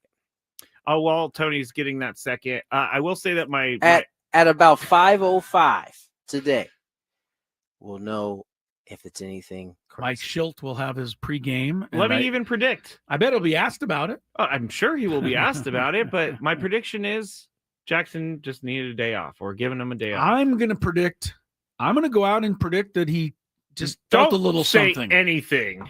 I just said knock that. on wood. Just saying. I think he felt a little something. It seems weird to me that they would suggest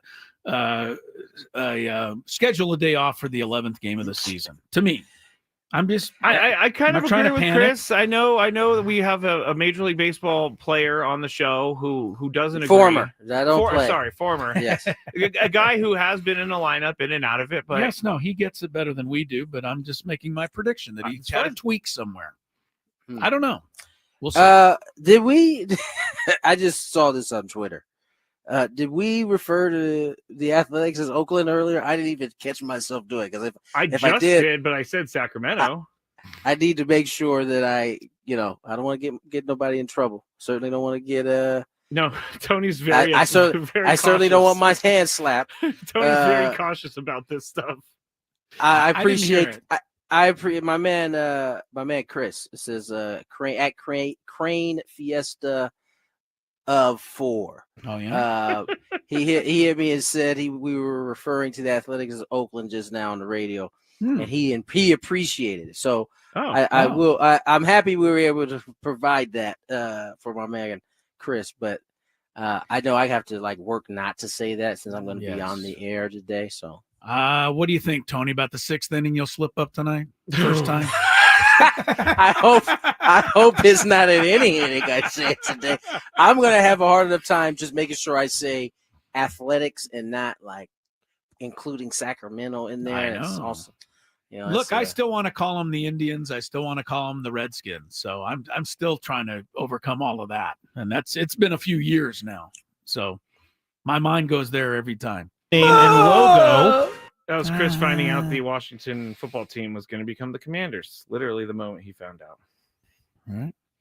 All right, Tony, I think you need to get going. I need to get rolling, y'all. Get the bus. All right.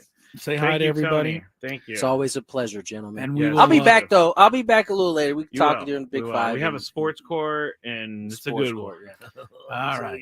Go find out what's if you find out something on the See ya. bus, Tony, sneakily Yeah. send us a text. Yeah, you know, because just- now we got someone on the chat saying I was watching him yesterday. He pulled up into a base and he kind of moved his leg a little weird. So now we got everybody worried. Okay. And I'm worried too. Maybe, hey, listen. Maybe I missed it. Yeah. I am more. Maybe I missed it. We'll see. All right.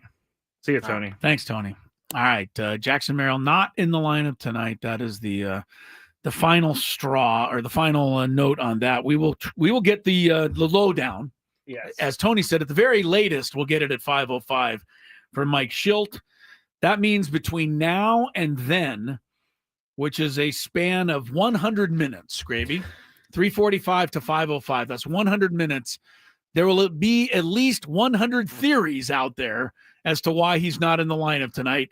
And about 99 of them will probably turn out to be wrong. So I'm thinking everyone's going to take a guess. Everyone's going to get concerned.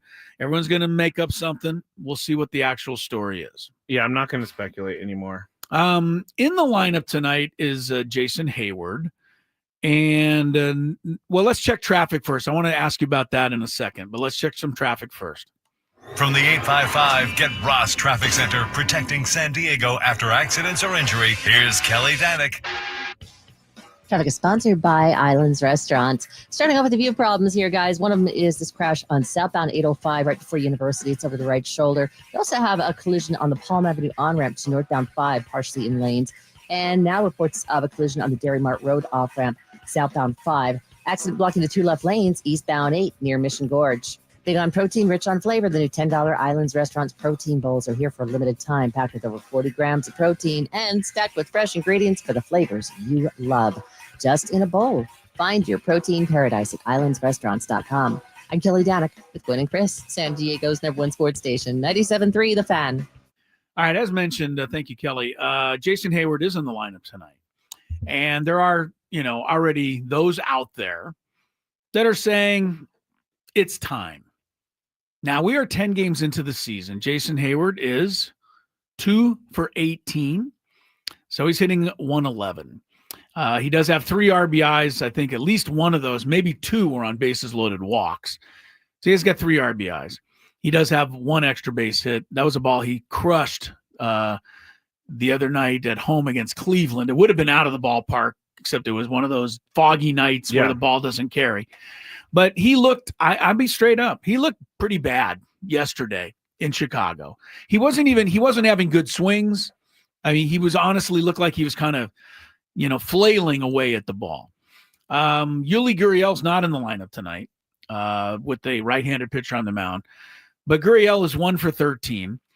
His one hit was a bouncing, seeing eye single that scored a run and won the game, yes, against Atlanta in the opening weekend.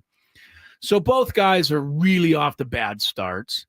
And, of course, I think they both came on a, you kind of have to prove you can still do it type of situation. So the question becomes, how long do we wait? Oh. And should we already be thinking all of these thoughts? It's time to move on already from Jason Hayward. I see another Matt Carpenter happening. It's time to move on from Yuli Gurriel. He's 41 years old. He's not swinging any better than Nelson Cruz did. And I think adding fuel to the fire is the fact that there's some pretty good players sitting there in the minor leagues. Connor Joe, Eggy Rosario, Oscar Gonzalez, who I understand is clubbing the ball at AAA again. Got put on the roster. And was hitting the ball all over the yard in spring training. Tirso Ornelas is still there. So that people are thinking this if they're not saying it. So I'll be the one to bring it up. Now, I don't want to get rid of either guy. It's way too early. But when does way too early become, we kind of got to do something way here. Too late. Yeah, we kind of got to do something. Both guys automatically right now look like automatic outs. They just do. And in the case of Hayward, you say, is it a 2 for 18 slump? Or is this it? Can he hit? He doesn't look like he can really swing too well. Gurriel is popping everything up. He's hitting weak ground balls. Neither of them are making solid contact. So I'll go to the number one panicker I know, and I'll go to you first to tell me what you think they should and will do. If people are just tuning in for the first time today, I am not usually panicked like you've heard me. I think they're going to keep Jason Hayward for a lot longer than they're going to keep Yuli Gurriel. I think Jason Hayward can play the outfield well enough to get by. Yuli Gurriel is basically a DH. There's no playing the outfield for him. He can play first base. Yeah, he can fill in. Yeah. I mean, but I think that's all you're keeping a roster spot for that, and he just hasn't done anything yet. I think it's way too early. Neither of them have. I think it's way too early for both of them, but I think Jason Hayward. Are we going to the end of April? Where are we going? I think Jason Hayward's going to the end of May. I think Yuli Gurriel is going to April 20th. Okay. So Yuli Gurriel's running out of time now. 13 days. Because you do have all those guys just hitting the cover off of the ball in AAA. Oscar Gonzalez, I was just looking up on Twitter some of his highlights. He is looking great. There are young guys that are bearing down on this spot. Yeah. And if you're Yuli Gurriel, you either got to do something about it or just accept the fate that's about to happen. I believe that both guys have to feel a little pressure looking over their shoulder right now. There's just absolutely no two ways about it. You're only human if you're doing that. At the same time, the Padres and Mike Schilt and Victor Rodriguez and everybody else and AJ Preller, they have to make sure that these guys hopefully don't feel that pressure so that they have a chance while they're still here to go out and perform and get something done. You got to tell them, like, hey, you aren't in danger of losing your job tomorrow. But I think they know. Time. I think they know. That's also a good thing. That's fine. A little self-motivation is fine. I mean, honestly, I could see Connor Joe coming up tomorrow and being your right-handed first base DH like Gurriel is. Could be. I could see Oscar Gonzalez coming up tomorrow and being a slugging threat in left field as opposed to Jason Hayward. Yeah. I don't think either of those things will happen. And I'm going to take it one step further. Elias Diaz is not swinging it all that well either. Catching position is a wasteland right now. He's 5 for 20, so he's hitting 250. He left the bases loaded yesterday, left second and third yesterday. Campusano is still in the organization. I don't think Maldonado's going anywhere. I think he's perfect for what they want right now. He's got a homer. He's hitting over 200. He's catching. Leave him alone. But I think Diaz doesn't look good to me either. And I know that Campusano is there. So it's interesting. You're 8-2. Everything's, flowing along, but it's not. There's a couple of things that I think you have to keep an eye on right now. And, if you're a Jason Hayward fan, I think it would be good to, he's got to do something here this week. And I think Yuli Gurriel's got to, they don't have to go 3 for 4, but hit me a couple of line drives to the alley. I mean, something. Yeah, to make me feel like you're swinging a little better. A 1 for 13 is not a big deal. We saw Arise go 0 for 16. But that's Luis Arise, and now since then he's 10 for 23. So, he does what he does. The problem is, for the catcher position, when you look at Luis Campusano, because he's been hitting pretty well lately too in AAA, but that's what he does. Here's his AAA stats, or at least his minor league stats. He's hitting 280 this year. He hit 300 last year, 280 the year before, 298. But then when you look at his big league numbers, they're not even close to that. Right. He hit 227 last year, 250 in 2022. He didn't play enough games really, but he had a 319 average in 23. So it's like, are we ever going to get the guy who's going to take that next step? Because they really, really want it to be him. I think if Elias Diaz doesn't start hitting some more line drives, I think Campusano is a possibility. And I think these other two guys certainly have to be, unfortunately, on a little bit of wait and see attitude right now. I'm not here to cut Jason Hayward or Yuli Gurriel. I'm here to try and think along with the organization right now, and they've got to see what I'm seeing. They just do. I would think that they are. If Hayward hit 3 line drives yesterday and a fly out to the warning track, I wouldn't even bring it up. But he's swinging like he's fooled on almost every pitch. And Gurriel's not making any solid contact right now. He's not. No. It just helps that the one hit he had was the game winner. Didn't hurt. Diaz is being paid $3.5 million this year. Jason Hayward fans could point to the fact that he has more RBIs right now than Manny Machado does, which is kind of strange. Don't start with that one. All right, Chris versus the Fans is coming up next. 833-288-0973. Las Vegas could be in your future if you can win a trivia game. It's coming up. Call in.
Tony Gwynn Jr.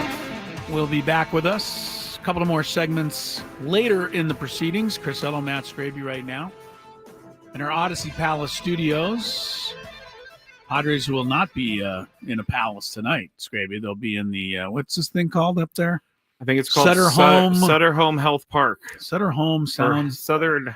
I don't know that that's the name of it, but Sutter Home sounds like a retirement community to me. Well, Sutter is a big name up there because of the wine. All right. Well, they will be playing the Athletics tonight with Michael King going up against Luis Severino.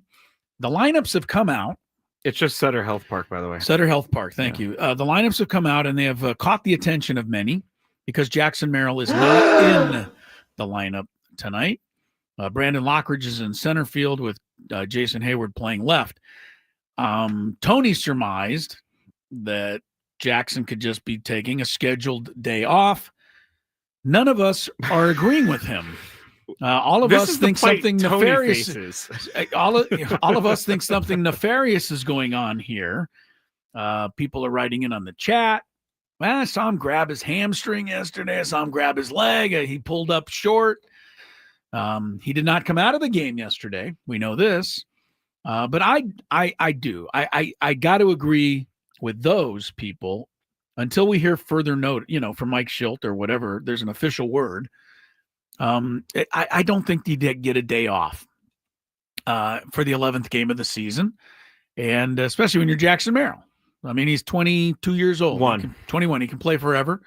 And I do. I feel like something tightened up on him or whatever the case may be. Hopefully it's a day or so, and he's back in there. But we will get the official from at least Mike Schilt at 5:05. Sam Levitt will have any further updates on the pregame show.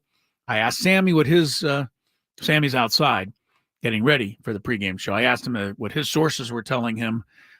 He said, what sources? Yeah, tight-lipped over there. He doesn't have any sources. Sammy, come on. Yeah, he's lying to us. Get some sources. He's lying to us, Chris. You think he knows? You think he knows why Jackson's not in the lineup and he's not telling us? He's not sharing the information? I think he doesn't want us to steal his thunder. Well, we're going to steal it because Mike Schilt's going to say something at 5:05, and that's going to be an hour before Sam gets on the air. That's true. One way or another, we're going to steal it. All right, we're going to play some Chris versus the fans here. 833-288-0973. Like a chance, you play a little trivia. You either answer questions correctly or you hope I get them wrong, which does happen. Hasn't been happening lately. I'll say I've been kind of on a hot streak, but that can change in a moment's notice. If you win Chris versus the fans, you'll be qualified. Grand prize, 2 tickets to either Disturbed, Ghost, or Pantera. Wow. Does that sound good to you? Yeah. Okay. Which would you choose? Ooh. I think I may be wrong about this, but did Disturbed have people quit their band recently? I don't know. I don't know. I'm gonna go Pantera because you'd see Pantera. Yeah, because I love Pantera. All right. Well, you get to go to one of the 3 in Las Vegas. You also get a 2-night stay at the MGM Grand. Wow, nice. $150 gift card, and that'll pay for your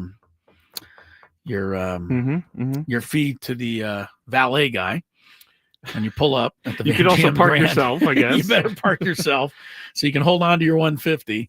Also get tickets for all 3 shows now. Ticketmaster.com. Let's play.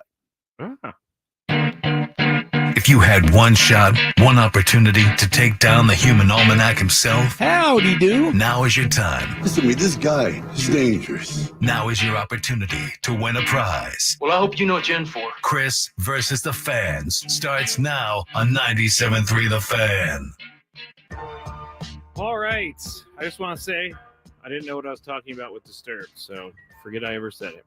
You have to make it through 3 questions. Each question will get more difficult. If you get the question right, you move on. If you get the question wrong and Chris gets it right, you're eliminated. But if Chris gets it wrong, then you move on to the next question or you win.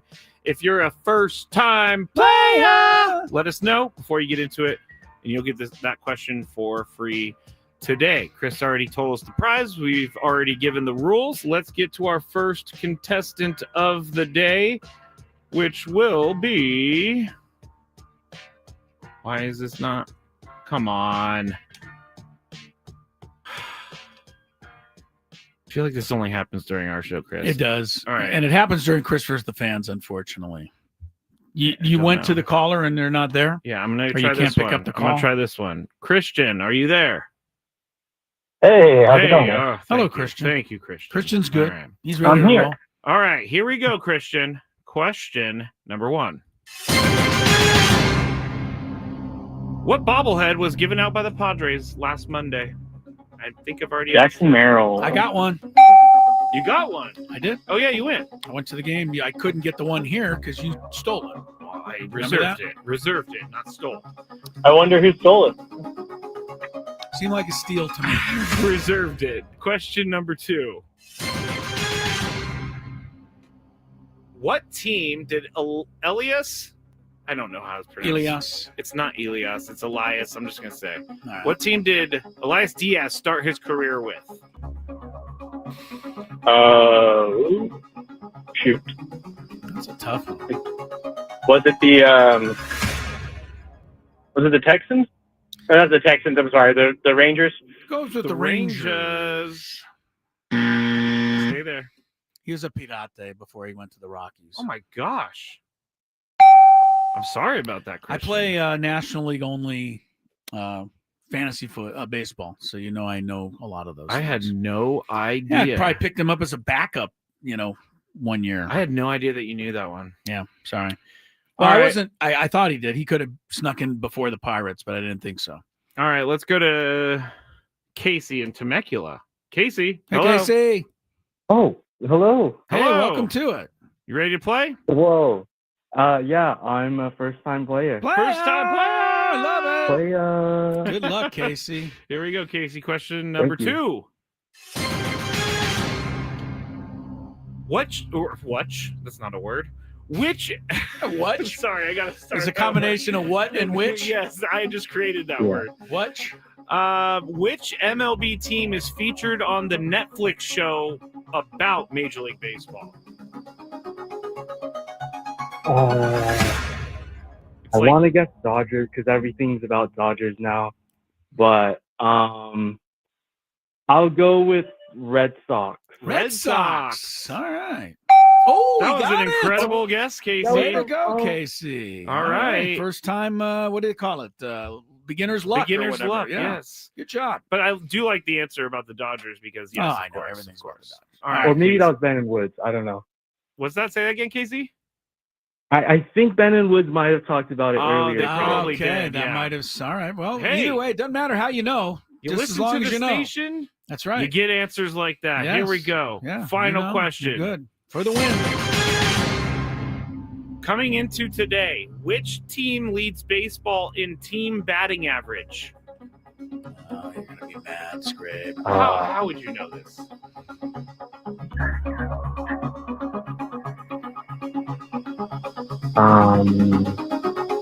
I'll just go with the Yankees. The Yankees. He's gonna try the Yankees. They've been hitting the ball around the park. All right. The question here is: would you like me to get it wrong so that our first-time winner can win, or do you want me to be honest? Since I happen to looked at that Well, you've already exact told it. statistic today. Why? Because I was looking up what the Padres' batting average was, and I saw that the Padres are tied for second Yes, right they now. are. To who? I believe they're 286, but of all teams, the Cardinals are hitting 301. Sorry, Casey. No. I cannot tell a lie. I like how you're like, that's not English. But you go, do I tell people or do I do the right thing and let this person win, or do I do the other thing Well, and tell everybody I know it? feel bad when I win sometimes. These are first-time players. I like that they called, and I don't want to disappoint them, but I happened to honestly look that up before the show because I believe was you. trying to find out what the Padre team batting average was. I believe This is you. Bad luck. We go to Mark in Encinitas. Hello, Mark. Bad luck. Hello. Hey, Mark. All right, Mark. Good luck for you, Mark, because Yeah. that gives you an opportunity. So Here we go. I'll take it. That's a half glass full way of looking at it. That's right. I know. Who's hit the most home runs in baseball this season? Player. Oh my God. It's probably who you think it is, Mark. Don't overthink this one. Judge. There Aaron you Judge. go. Aaron There Judge. you He's go. hit 6. He's on top. All right, Very second good. question. still has to do with home runs. Which Major League Baseball team leads baseball in home runs coming into today? Ooh, geez. Which team? Yep. I'll go with the Yankees. Go with the Top Yankees. Cubs. There you go. Don't Yankees have overthink it. 25. Padres are way down the list, by the way. They are. With only 8 home runs. 8? Which says something about their offense because they're still scoring a lot of runs without the home run. That is correct. Yeah. 8 home runs, 6 of them are solos for the Pods. So All right. Here we go, Mark. You get this right, Chris gets it wrong, and you are going to be qualified for that trip to Las Vegas. Good luck, Mark. It's a very Thank random you. stat, but which American League team is the most saved games in baseball so far? Saved games? Yes. I'm sorry, I didn't hear that. Which American team, League what? team has the most saves in baseball so far? Saves, he Yeah. says. Oh, my God.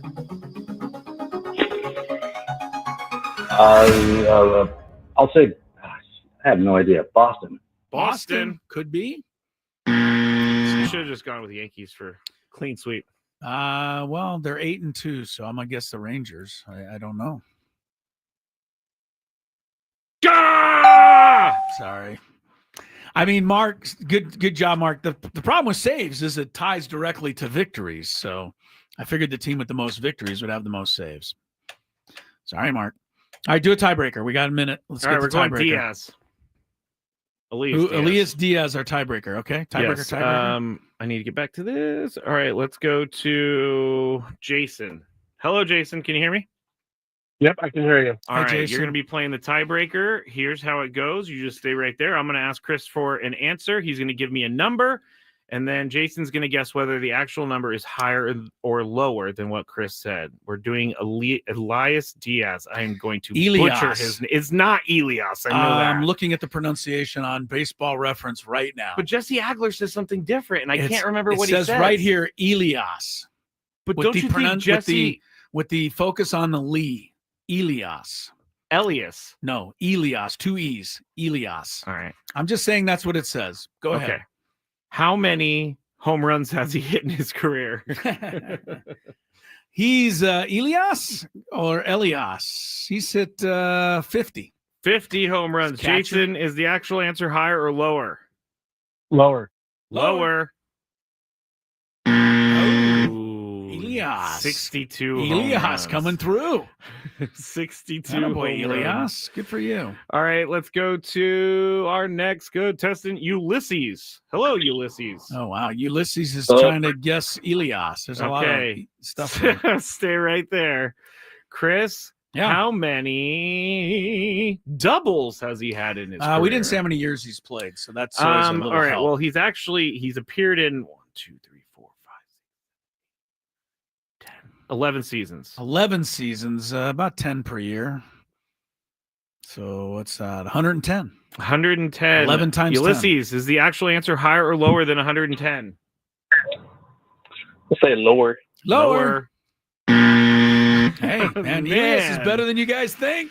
Yeah. Elias made the All-Star team a few years ago. He was the All-Star game MVP, as a matter of fact. Was he really? Yes, he had a home run in that game, and he won the MVP award when he was with the Rocks. All right, let's go to... And remember, he played in Colorado, so as you know, he's probably put up a few numbers. Yeah. All right, we're going to Brad. Hello, Brad. Brad. Hello. Yeah, I'm here. Good luck, Brad. Stay Here right we go. there, Brad. Win it right now. How many times how many games has he played in his career? In 10 years? Oh, yeah. I don't know, about half. 800. 8 times 800 10 games. Brad, is the actual answer higher or lower? Lower. Lower. Oh, good. He got it. I thought it was going to be higher. Nice job, Brad. Stay on the line, Brad. You're the winner of Chris versus the Fans. You could be going to Las Vegas one day. We'll do traffic and then 731 games, by the way. All right. Do you want to hold on? Yeah, let's 3 hold minutes? on for a second. All right. Elias Diaz has had kind of an interesting. I'm looking at the pronunciation. Okay, it's EE, which is obviously E, and then the next part is capital LEE, Lee, and then AHS, Oz. So Elias. I mean, you are right. It does. I'm looking right at that. It does It's spell that. Elias Diaz. I just have never heard an announcer say it. So, well, we'll see if I've gotten it wrong about 99% of the time this year because I try them all kinds of different ways. Me too. I'm I looking can't at his figure it career out. stat. I think you should have asked how many career stolen bases he had. What? I didn't even look. What is it? He's got 2. Really Elias doesn't run too often. All right, real quick. We haven't talked about it yet. We got a couple minutes in this segment. Hats off once again, Scraby, to our MLS team. Yes. Keep on rolling, people. SDFC. And I mean, for soccer, I'm not overstating this. They blew out Seattle the other night, 3-0. Yes, they did. All 3 goals were scored in the first half. Honestly, except for the fact that the rules say you have to come out for the second half, there really wasn't much reason for Seattle to come out. Like, you're not scoring, you're not coming from 3 goals down in a professional soccer match. They're just not going to give you even that opportunity. Not from what I've seen in my short MLS right, me watching neither. career. I mean, you got a 3-goal lead. You're just going to, you're going to keep a couple of guys back. It's like a 10-0 baseball lead. Even more, I think. Maybe even more. Yeah, I mean, look, the Dodgers came from, what was it, 5-0? We've seen 8-0. Padres a couple times. 3-0 in soccer, that's game. And, so I credit for Seattle. They came out and did play the second half, but good for them. They didn't come any closer. The SDFCers are now, I just can't stand this, so I have to say it my way. They are 4, 1 loss, 2 draws, 4-1-2. I know they're listed as 4-2-1 because ridiculously the MLS standings put draws ahead of losses. We can't be mad at a different sport. It's not. The problem is it's confusing to the listener out there. It's confusing to me. Right. The listener is expecting me to say wins, then losses, then draw. And it goes the other way. So anyway, they got 4 wins. They only have 1 loss, 2 draws. They're now in second place, trailing only Vancouver in the West. Chucky Lozano scored his first goal, which is a big deal, coming back from the injury. He is the kind of the go-to guy for the SDFC, and they keep rolling with a victory the other day over Seattle. I didn't see the crowd, Scrabe. And the crowd was it sellout again? Yeah, but the crowd was on fire. What do you mean? Like they behaved on fire? I believe they behaved. I didn't see any fight videos or anything, but the clips that I did see from the game, the crowd was going. Through 7 games, SDFC is a +7 in goal differential. That is tied with Vancouver for the best in the entire MLS. Way to go, Mikey Veras and those guys. Break time, traffic time. More Gwynn and Chris coming up.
My new favorites on this show, Scrape. You know what it is? A short segment. A short we find segment. ourselves here often, Chris. Well, we have a short segment here because we had the Chris versus the Fans, ran a tad long, and we got our Big Five coming up right at the bottom of the hour. A couple of quick things from the Final Four the other day. I know I don't think I'm the only one who felt this, but when they went to the coverage of the Final Four and they were introducing, I think it was Florida and Auburn for the first game, and the guys were running out on the floor and they were making all the big deal about it and the anthem and all the pomp and circumstances. You know me, Scrape. I thought back to 2 years ago, and I was like, I still can't believe we were in that. Seems like such a big deal. Yeah. And how San Diego State was even ever a part of it is like beyond me sometimes. It is. That is crazy. The more I think about it, the more like it seems like it was a dream a little bit. And not only were they a part of it, they won. Like they didn't just show up. Yeah. They actually won the game. Yeah. So yeah, that's incredible. The other thing that I wanted to point out, and it's becoming a little more hard to believe now as we go along, but don't forget earlier this season, the Aztecs beat Houston. How? I don't know either. Houston's in the NCAA final and is likely, honestly, to win tonight. I think Houston could win for sure. Their other three losses this year were to Auburn, Alabama, and Texas Tech, all Elite Eight teams. And then the Aztecs beat them. Tournament team? Right, but not Elite Eight status. No, they were a first four. So anyway, that's kind of one of the crazier things. The other thing I noticed in the Florida game the other day, I talked about Walter Clayton, how good he is for Florida. The other guard for Florida is also quite good. And he is now that you were talking on the phone, so I forgot about our winner. You forgot.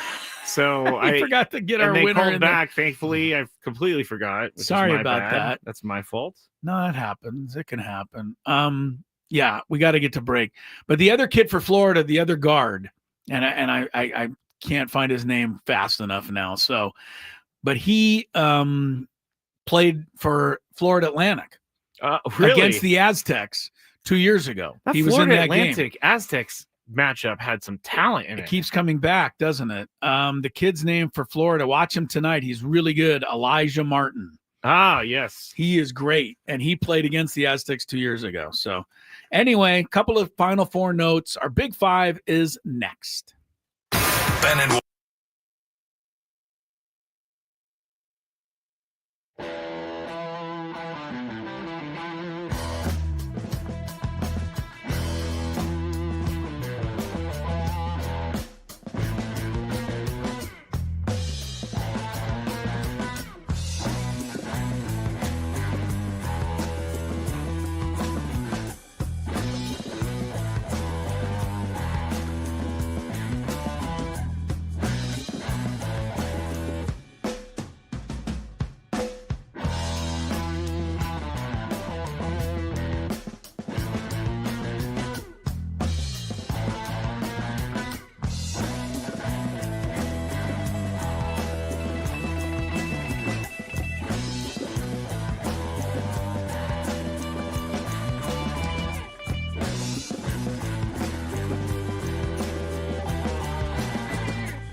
In Sacramento. Yeah, Sacramento. There's baseball there tonight. Padres are playing in it.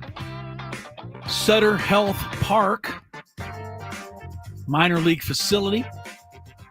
If you're watching the game on TV and somebody runs across your screen headed out toward the left field fence, probably because they have to go potty. Yeah, that is because they have to go potty. Yeah, there's a clubhouse. The clubhouse is not in the dugout, behind the dugout anymore. It's out in the left field. So this is not a park you want to get ejected in. That's a walk of shame. That is a walk You're of shame. ejected at home plate. You have to walk all the way out to left field to get out of the ballpark. Sam Levitt's pregame at 6 o'clock. Game shortly after 7. Scoreboard check very quick. Washington 3, Dodgers 2 in the bottom of the third. Boo. What, you're rooting for the Dodgers? Washington's winning. Oh, 3-2. I'm a little stressed over here, so I'm hearing things backwards. Yeah, Washington ahead 3-2.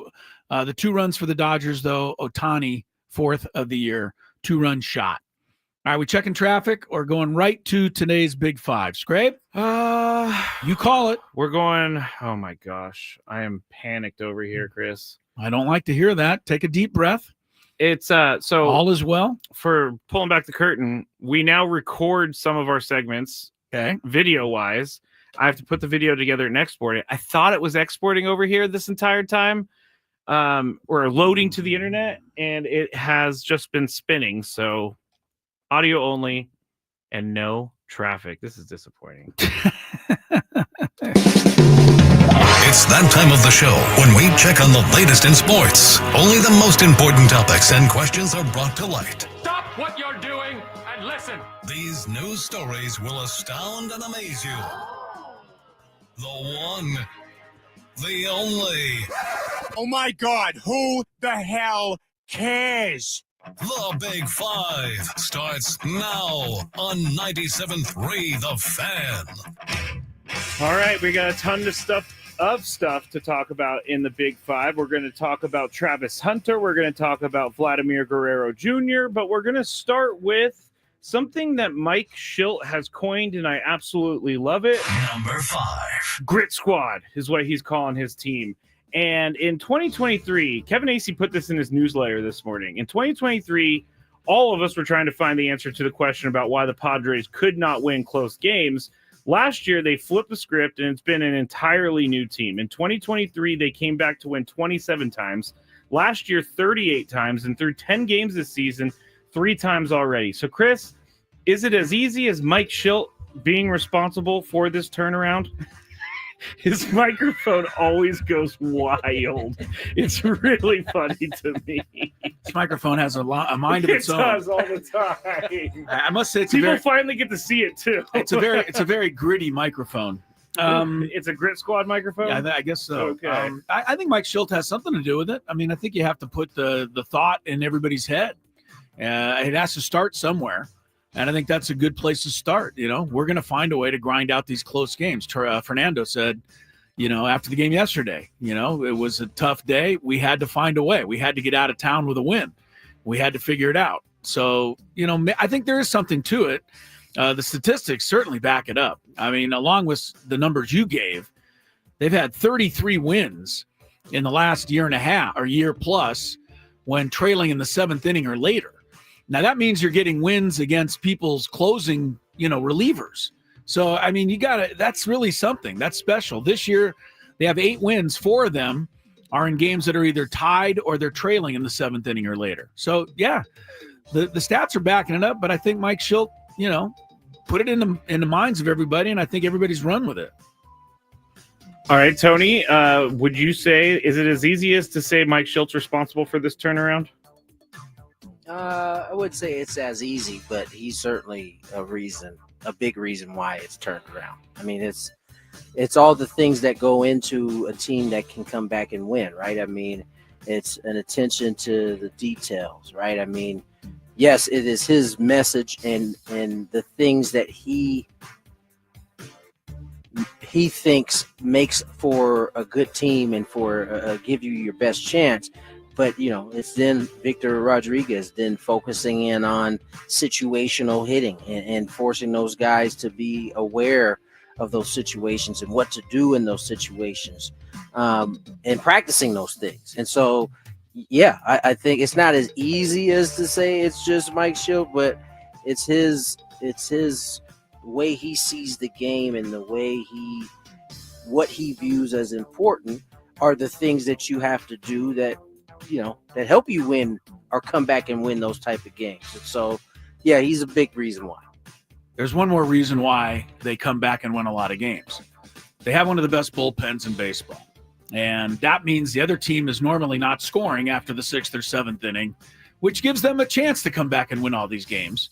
And if you look at this year, right, the bullpen's, I think, 1.66 team ERA from the bullpen. That is one of the other reasons why this works. Yes. Yeah. And on top of that, I mean, you've heard Mike Schilt actually say that he views the way you come back and win. He said this out of his own mouth is being able to throw up zeros after your team scores, which is what Chris is talking about. And that is that importance is then relayed and almost pounded in to the pitchers that you have on your staff, which comes from Mike Schilt, the way he views the importance of, or what is important to win those type of games. I love Mike Schultz. Just whenever his team wins a tough game, you can just tell he's extra proud. In the post-game press conference last night, you could just hear it in his voice because it was a great win yesterday. I think it feels better to win games like that. Yeah, just as you you could do it. Yeah. Number 4. All right, the Blue Jays struck a 14-year, $500 million extension with their star Vladimir Guerrero Jr. yesterday, according to The Athletic's Ken Rosenthal and everybody else in this world. The reported deal doesn't include any deferrals, and the deal is now the second largest in Major League history in present value, behind only Juan Soto's $765 million deal with the Mets. This puts Vlad Jr. in a Blue Jays uniform until 2039 in the ripe old age of 40 years old. So, Tony, is this contract too much, too little, or about right? I mean, it's what it should be right now.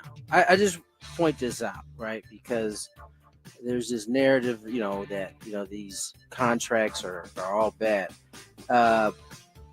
Just think when the Padres signed Toddy at the time, that was talked about whether it was sustainable and those type of things. You look back at that deal now and say it's probably right on course of what it should have been, right? And the value is playing out because you signed a guy that young and you get to live out all of his prime years. And so even when you get to the back end and maybe it's not as productive, you still, I would say, have gotten your money's worth when you are getting these guys, these young players in their prime. And so the number now has grown since when was that Toddy signed that deal? Was it 19? 20? Oh gosh, 20. Nobody complains about how much he makes anymore. No, because it has, the Padres have gotten to live out his prime, and he's quite frankly, he's still literally, you could argue, has like 1 or 2 years into it at this point. So we're still living that out. But I think right now, I'd say it's been about 2021. 2021. February 22nd. In 4 years, the market has moved up. Now, I will say, when you think of it in terms of what Soto got, what Ohtani got, I mean, I preference this by saying we're talking baseball money here. It's a nice drop off from where those two guys got. And so I would say he's right about where he should be in this particular case. It's a 14-year deal. As you said, you're going to get him into his 40s. But I think given where we are, I think that's right about where it should be. Yeah, Chris, what do you think? Is that too? Why are you smiling at me like you want to rip this contract apart? I have a great answer. Okay, too much, too little, or just right? It's just right. Yeah. The thing that Tony's brought it up. Fernando's contract the day he signed it seemed like, oh my goodness, are you kidding me? Seems like a But steal now, at this how many point. people have moved past his contract and his looks like pretty normal? I imagine by 2039, when Vladimir Guerrero Jr. is done with this contract, the yearly average that he's getting paid we'll have him in the bottom half of how much star players are making. It's just going to keep going up and up and up. So, it's good for the team. 35.7 AAV. Well, in 2039, like I said, there'll be a bunch of guys making 50, probably, AAV. Yeah, you never so know. the 39 won't seem like much. I like this contract for Toronto. It's good. And hopefully it'll keep Vlad quiet a little bit and he'll just go out and play. Here's the other thing. Chris brings up a great point. Like, look what Mookie Betts' number is right now. I think it's like 325. Yeah. And we thought that was crazy. We're not crazy, but it was a lot. They're all crazy when the day they happen. Right, exactly. And so, and I personally like this is in my opinion, this is something that Padres organization started. Get their young guys. They sign Toddy to that huge deal where you get all of the prime years while, you're building around that a piece, right? And it's a piece that was drafted by that organization. And so those people get to live out, and follow that. I think that we said that when Toddy signed, right? Like there's a segment of kids that are going to get to grow up with them for the good and the bad, right? And so the same thing can be said for Vlad, right? You're going to get a chance. That city gets to grow up with him. Same can't be said for every one of these organizations. I don't know that the folks in Pittsburgh are going to get to grow up with Mr. Paul Skeens when it's all said and done, the way things are looking. I was going to say something disparaging. If the Pirates Skeens, sign him to a contract through 2039, then we will be shocked. For $500 million? Yeah. Then come to us with a question that day. I'm sure that Scott Boras is somewhere grumbling because this wasn't $1 billion contract. Did you hear all that about Scott Boras, Tony? Kind of saying that the Jackson Merrill contract wasn't good. He said the agent did a terrible job. He said didn't protect his baseball. and he didn't protect his client. And did we hear this audio? It's not audio. It was in the Baltimore Banner. Yes, that highly reputable. I'm not familiar with the Baltimore journalism. newspapers, but it looked, when I was clicking around, it looked legit. Oh, here we go. You know what? I'm gonna wait to comment until I hear some. You want to see it somewhere else? I need to see it. That seems like a very. I think the Baltimore Banner is run by some 8th grade kids in the outskirts of you Laurel, went with Maryland. it last week with me, so I don't know. I'm gonna elect to wait to see. The Baltimore Banner, highly reputable Yes, I'm newspaper. sure. Yes, their articles on crayons were great the other day. On top of it. Number 3. The reports are saying Travis Hunter is going to be taken number 2 overall by the Cleveland Browns on draft day, and many think he might be the most talented player in the draft. In fact, former Titans general manager Rand Carthon believes Hunter could be a day one starting quarterback while also contributing as a punt returner and occasional wide receiver, calling the soon-to-be rookie, quote, the biggest enigma this league has ever seen, end quote. Chris, is Travis Hunter the biggest enigma this league has ever seen? Did you say the guy who said that is a former Titan personnel person? Yeah, well, he kind of got ran out of town unfairly, I will say. Well, I don't know. Maybe there's a reason he's a former Titan personnel guy. Maybe. I don't know. I don't Listen trust to Scraby over here, the Titan expert over here. No, because the only reason I know is because he came from the 49ers. And I'm just saying the guy doesn't have a job, and now he's making big claims. I don't see it, so I'm going to say no. I don't see it. I see Travis Hunter as a pretty good cornerback. I don't see him contributing a ton as a wide receiver, at least not right away. Is he going to change, the landscape of the National Football League? There's obviously other people who don't agree. That would be an enigma, right? If you change the landscape. I guess so. If he's that great, then he should be the number 1 pick, no questions asked. But does that enigma have like a negative connotation to it? It can. I thought enigma was like a code. Isn't that what the Nazis used, to be honest? You had to break the enigma. So glad you're bringing that up, Joseph Goebbels. No, but there was a movie about that with Benedict Cumberbatch. The Imitation Game.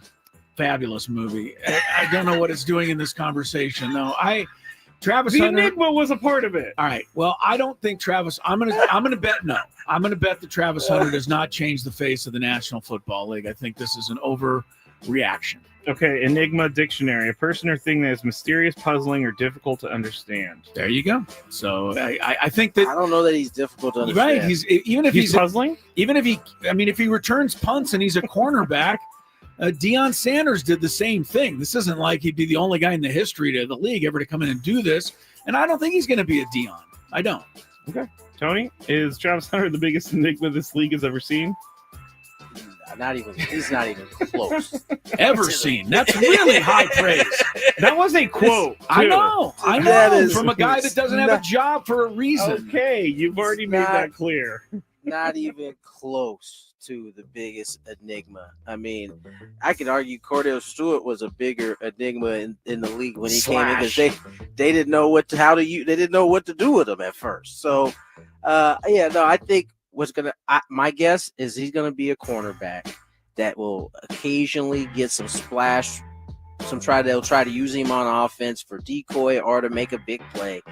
I don't think he'll be having as many snaps both ways as he did in college. But I do think a team will draft him at corner because his ball skills are nasty. I just don't know that. I think I heard. Whoa! What happened here? I know. I'm changing it for the next topic, and I messed up. There we go. I would just say that I think that at the end of the day, I lost my train of thought. What are we talking about again? Travis Hunter. Oh yeah, Hunter.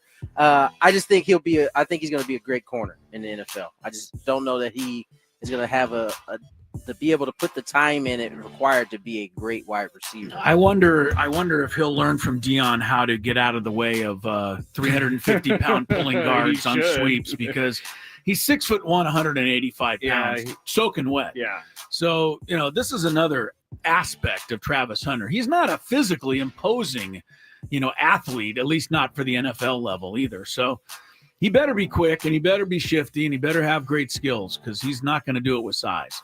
Did you guys see the fake Travis Hunter that's been going around social media? It's a guy who basically looks exactly like Travis Hunter, and people at the gym think it's actually Travis Hunter.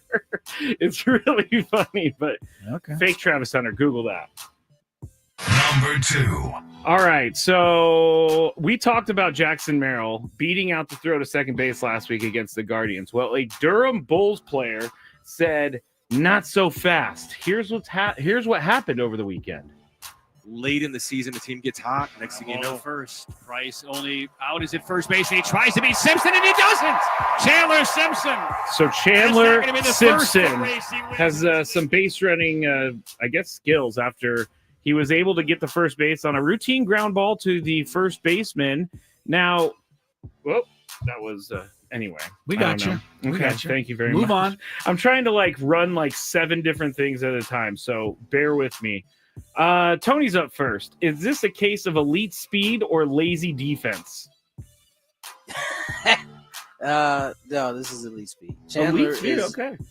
No, I don't know if you know this. Chandler has stole over 100 bases last year. This is. I did not know this. Yes, he is one of the top prospects for Tampa's organization. I actually had a conversation with him during spring training. He reached out through Buster Only. Wow. And we had a conversation, but he's a good man. He's unique. He has a specific skill set. He's only had about 800 professional at bats. This is, I think, his 3rd season playing pro ball. But he's already at the AAA level. No, I don't. This is not a case of lazy D. He has serious speed, and I won't be surprised if we see him in the big leagues here shortly. Chris, elite speed or lazy defense? Well, the first baseman was lumbering a little. He looked a little like me, trying to get unfurled there after picking up the ground ball, like unfolding a lawn chair. He kind of picked up the ball. It took him a minute, but no, that was just he beat that play. I don't know about guys like this are interesting to me. There's been incredibly fast guys that have come into Major League Baseball that have succeeded. There's been incredibly fast guys like Billy Hamilton. Do you remember this guy? I remember Tony his Billy name. Hamilton, outfielder for the Reds. He could tag up from second base and score on a fly ball to center field. I mean, he was just that fast. He'd speed around. But, you got to do a lot of other things in baseball. Speed isn't the only thing. So, as Tony said, he's 24. He's working his way up. He's made a lot of progress. That was obviously showing off the speed for sure. You will see, if he can translate that to being a great baseball player. Side note, when you tag up, you can have more than one base. Yeah, welcome to the world, Scrape. Yeah, that's right. I just have never seen anyone go tag up from second and go to home without like a bad throw or something. I mean, I thought you just have to get to the next base. Wow. Well, you do have to get to the next base to be safe. Of course. But if let's say it's a deep fly ball, the outfielder catches it with his momentum going back toward left center field. Guy like Billy Hamilton, anyway, he could make it all the way. All right. It can happen. Indeed. I like when you learn new stuff that you should know a long time ago. I don't think I should have actually known that. No, it's not that I didn't know it. I just had never thought about it. I love how he goes, really? You can tag and go up to 2 bases on one play? I was thinking like air would help. He was astonished by that. He was pretty astonished. I've never seen it. That's why I'm just saying. The good thing is there's a break in the show coming up, and I'll find a video of it. No, I don't even care. I don't even care. Somebody please send him classes in session. Yeah, somebody please send him a video of a guy tagging up and scoring on a fly ball. By the way, I'm field. also not an umpire, so I don't need to know these things, Chris. Classes in session. I've watched basically 90% of Padres games for the last 8 years. Never seen anyone tag up on second and get to home before the throw came in. Never. I have. I'm trying to rifle through my mind. Billy Hamilton. I'll just Google him. I'm trying to rifle through my mind and think of the factoid that you should have known last week. I don't think it had to do with baseball or it was sports. No. You were stunned I made a by mistake. something else. I made a mistake. It was the fouled off bunt for third strike. That was another one. It was a brain gas bubble. I'm not going to say the actual word. When I was complimenting Elias Diaz for getting that sacrifice bunt down with 2 strikes on the homestand, and I told Scraby, I said, because if he fouls it off, he's out. Scraby said, what? Okay, I told you, brain cramp. Okay, I knew that. Okay. I did know that. Sure you did. And I came clean about not. I came clean. Number 1. So when they call strike, you get 3 of those, right? He just controls the board to go on to the next question. Yeah, of course. Get himself out of it. Well, I am angry at this next topic. Last week, one of the guys in my fantasy baseball league sent a group text asking about these little logos next to certain players on their team and jokingly asked, are these torpedo bats? Ha, ha, ha. We laughed. Thought it was funny, but because I'm the know-it-all that I am, I said, no, those are just guys currently at bat. Woke up yesterday, checked my fantasy lineup, and was hit in the face with this alert. MLB players using torpedo bats are now marked with a new icon. Keep an eye out for the torpedo bat icon when managing your team. And so then I went to my lineup, and the guy I was playing had 4 torpedo bats in the lineup. Chris, has this torpedo bat thing gone way too far? Not yet.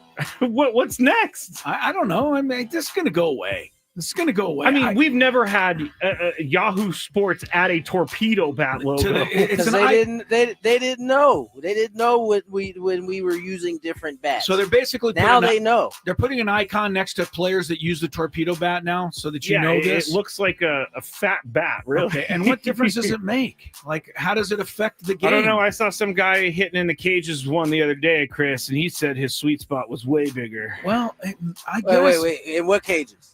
The batting cages. It wasn't a pro. Like in the pros? No, it was one of those guys who goes around, like, has hitting competitions against pros. Like, he's done it against Ali Rutschman. I can't remember what they're called, but anyway, Chris. This is the first rule that Major League Baseball has allowed that has been beneficial to offense that I can think of in a long, long time. Almost every advancement in the game of baseball has been there to favor pitchers.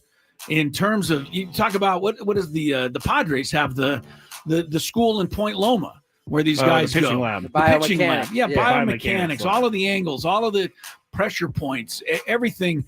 And the fact that pitchers only go 5-6 innings now, and that you have to face 3 or 4 different pitchers every game. Hitters have not had any advancement that I know of in years and years and years. Let baseball score another couple of runs. You still got to hit the ball well. I don't think the torpedo bat matters that much. What does this have to do with Yahoo Sports putting it up? Well, I think that's ludicrous, but that's what their website wants to do. So good for them. It's not going to make me sign up for their website or play their fantasy baseball because they do it. Tony, it's a nice factoid, I guess. Have we gone too far? Scraby? No, we haven't gone too far. I think we are doing nothing that different. So, No. I'm saying has like the public gone too far at this torpedo well, bat? listen. Yeah, maybe the public has because they don't understand it. I think Yahoo is only reacting to what the public is asking for. They want to know who's swinging these torpedo bats for whatever reason. I think most people think that somehow it's something nefarious, but it isn't. And some guys are using it. Listen, you might have an argument if you looked in every major league lineup and all 9 guys are using the torpedo bat. That's just not going to be the case. Some guys, as Aaron Judge said, they like the weapon that they already have. They don't need another one. And that's okay. They're both fine. Whether you want to try it, whether you don't want to try it, all good. It's still within the framework of where Major League Baseball had the parameters of a barrel anyway. So I think every probably fantasy website is trying to do something to differentiate itself from the next fantasy website. Yahoo came up with this thought. Well, if we put a torpedo bat icon, it'll make it somehow cooler. Proud to say none of my guys use a torpedo bat. Would you cut somebody if they did? No. There you go. Depends on who You it would is. not. you would. I You wouldn't against think about Volpe, Jazz Chisholm, Ellie De La Cruz, and Adley Rutschman last week, all who went crazy with those stupid torpedo bats who have a stupid name. When we get back, we have a full hour before the A's and Padres play up there at that beautiful Sutter Home Health Park. I'm not sure if that's the name. We'll be back with more on 97.3 The Fan. Hey everyone, Tony Gwynn Jr. here. Make the most of your outdoor space with Moon Valley Nurseries. Locally grown trees arriving daily and ready to be delivered to you. They design, deliver, and plant, and you get to enjoy. Get the yard of your dreams with Moon Valley Nursery. They do it all so you can relax and enjoy. It's just that simple. You are only one call away from the yard of your dreams. Schedule your free design consultation and let Moon Valley Nurseries handle the rest. Get the yard you deserve only at Moon Valley Nurseries. John is in a hot tub on his vacation. He earned 20,000 points by spending $2,000 with his Navy Federal Credit Union More Rewards card. To be clear, you don't have to vacation in a hot tub to redeem this offer.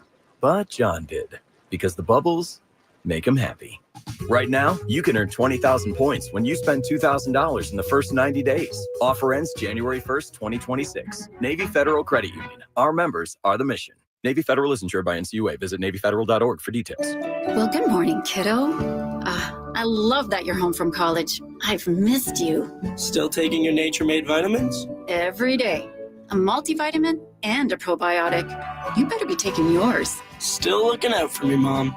I'll never stop. Made to care for you every day. Nature Made, the #1 pharmacist-recommended vitamin and supplement brand. Find us in the vitamin aisle, based on a survey of pharmacists who recommend branded vitamins and supplements. Thanks for calling Discover. This is Nia. Hi, Nia. It's Jennifer. Did you know that Discover automatically doubles all the cash back you've earned at the end of your first year? Yeah, I work here. Okay. I was just double checking. Get it? Because Discover automatically doubles all the cash back you've earned at the end of your first year? Oh, you get me, Nia. You could say that I double get you. I guess we've taken it too far. You earn, we match. Discover Cashback Match. See terms at discover.com/credit card. Hey, it's Ben Higgins here to talk about a scary word, probate. That's what happens when you pass away without leaving a plan and the state decides how to handle your assets, tying everything up for months or longer in an expensive process that could also mean a huge extra tax bill. The good news? You can skip probate entirely by setting up a simple online plan with Trust and Will so your family gets immediate access to your estate. No courts. It's easy, affordable, and you can do it all online. Just visit trustandwill.com and use code FAN to get a 20% discount at trustandwill.com. Social media is a great place for fun, jokes, and tons of Padres content. Follow us on Facebook and Instagram at 97.3 The Fan for the best Padres content anywhere. KWFN and KWFN HD1 San Diego. This is Xander Bogaerts. The Padres play here on San Diego's #1 sports station, 97.3 The Fan. And the Padres in front. And Odyssey Sports Station.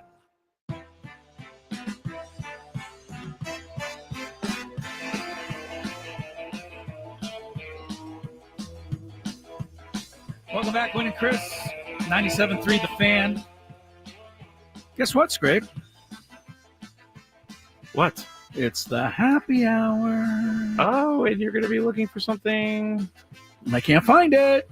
I have it over here, so Please thank our great I will happy hour supporters for us. Give me a second as I finish up the board. Okay. I was literally in the Big Five telling Chris, it's ridiculous. I have 6 computers surrounding me right now. You do. You look like you're doing traffic control over there. Air traffic You're control. trying to land planes over there. Yes, and Happy Hour is brought to you by GL Pools, the swimming pool experts, trusted by thousands of San Diegans since 2006. Baseball is back, and so is swim season. Call now and mention radio for a free month of pool service. GL Pools, thank you very much. Thank you, GL Pools. Welcome to the happy hour, and we have not so happy news regarding Jackson Merrill. It's not terrible, but if you're just tuned in, you don't know this. If you've been tuned in, you already are aware, but you didn't know the reason for it. Jackson Merrill is not in the lineup tonight for the Padres game in Sacramento against the Athletics. Brandon Lockridge will be playing center field tonight. Jason Hayward will be in left field. And we were wondering, why is Jackson Merrill not in the lineup tonight? And we have the official word now from the Friars. Yeah. Jackson Merrill's been playing, apparently, with here's their term. Yes. A balky hamstring of late. Does that mean sore? I guess so, yeah. Okay. Maybe he just feels it, a little bit when he Let me runs or see. stretches too much. But a balky hamstring is the wording that the Padres are using. Precautionary, going to sit out a day or two. It's uncooperative. Uncooperative hamstring. There you go. Uncooperative is not doing what he wants it to do. So he'll sit out tonight, or not in the starting lineup tonight. There's no official word that he might not be available. He's not going to be in a pinch runner with a balky hamstring. Well, that's what they said about Matt McClain the other day, and then he came in and pinch ran and pinch hit. Yeah, so right. Let's just say that he's not in the starting lineup tonight. We know that much. Yes. And the Padres are saying a precautionary day or two for Jackson Merrill. The 8-2 Padres will take on the Athletics tonight, and it'll be a battle of aces here. Michael King for the Friars, Luis Severino, the highly paid A's free agent. Do we just call him an ace because he was highly paid? I don't know. Yeah, right. He's the only A I've heard of, I think, on that pitching staff. Although they do have some pretty good ball players now, the A's. So keep an eye on that. Scoreboard update for you. The 9-2 Dodgers are playing in Washington tonight against the Nats. Through 5 innings, the Nats lead this game 3-2 behind Mackenzie Gore, who has struck out 7 over the first 5 innings. Okay. The one guy he can't get out so far, one Shohei Ohtani. It's hard. Who in 3 at-bats tonight has a single, a triple, and a 2-run homer. But the Dodgers are trailing despite Ohtani's heroics, 3-2. The Nationals, suffice to say, are missing some opportunities in this game, Scraby. How many did they leave on base? They are 1 for 11 batting with runners in scoring position through 5 innings. Oh, wow. So leading 3-2, but it could be more. The other team in the NL West that we're going to have to keep an eye on, at least for the moment, is the Giants. They are 8-1 tonight. The Gigantes take on Los Rojos in San Francisco. Good pitching matchup there, by the way. Logan Webb. Logan Webb. Wanted to call him Landon for a minute. Logan Webb and Hunter Green, the matchup in SF tonight. A couple of quick notes on the Padres going forward. The bullpen has been insanely good. And we mentioned it there in the Big Five. Because we're talking about how this team keeps battling back and winning games, and they're gutty and the whole thing, right? The grit squad. Grit squad. And I said, one of the reasons is because the bullpen keeps giving up 0 runs. That gives the team a chance to come back and win these games. Right now, the bullpen is 4-0 with a 1.66 ERA, 45 strikeouts, 19 walks, a 0.95 whip, and a 148 batting average against the Padre bullpen. That will work, Scrabe. That is one of the reasons why this team is 8-2. One of the biggest reasons, perhaps, why they're 8-2. We talked about it earlier. Got got to get back to throwing some strikes this week. The weekend was not good in Chicago. They lost 2 out of 3, mostly because they walked too many guys, 23 walks, and a hit batter I might throw in there as well. Oh, by the way, can we talk about Jake? We didn't get to talk about this earlier, but Jake took one in the ribs. Maybe the kidney. It was below the ribs, maybe. Ribs, yeah. But it was like, it hurt me watching because you can hear him yell and scream. I'm surprised he didn't come out of the game. Those are tough guys, man. Jake, you know why, Jake? He's a hockey player at heart. He's like Happy Gilmore, just taking tough dude, just going into batting cages, letting the thing hit him. He's a Michigan guy, right? Yes, he lives in Chicago now. I'm pretty sure he talked about playing a little hockey growing up. Anyway, Jake's a tough kid. He stayed in there. Padres. So that's the main thing to me is just throw strikes. Nobody's getting a hit off the Padres staff right now. The team batting average overall against the Padres is 180. That's everybody, starters, relievers. So as long as, throw strikes, you're going to be fine. So, let's see if Michael King can get back to that tonight. Now, the other thing I wanted to point out, this went south in Chicago, but it goes like this. They were only 4 for 26 in the series with runners in scoring position. That's why, that along with the walks, is why they lost 2 of the 3 games. They had chances to score. They were not cashing in on them. So now overall they have a 250 batting average with runners in scoring position. After the homestand, it was over 300. So let's see if they can get back to that tonight.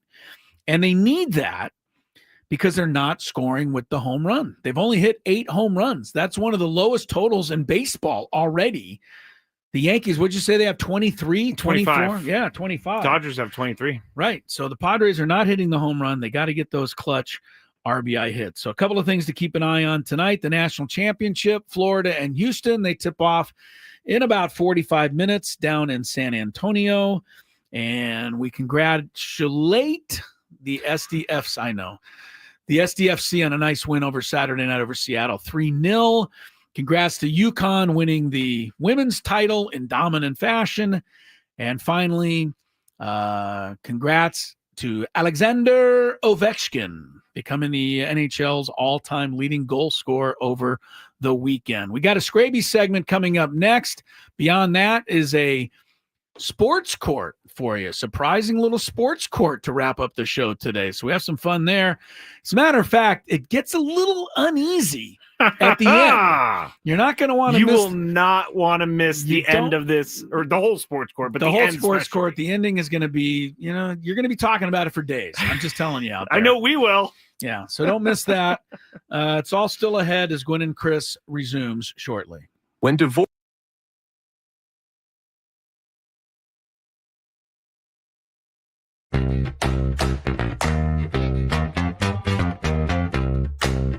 It has to do with average temperatures in the year 2024. And this is the average temperature, high, maximum per day, minimum per day.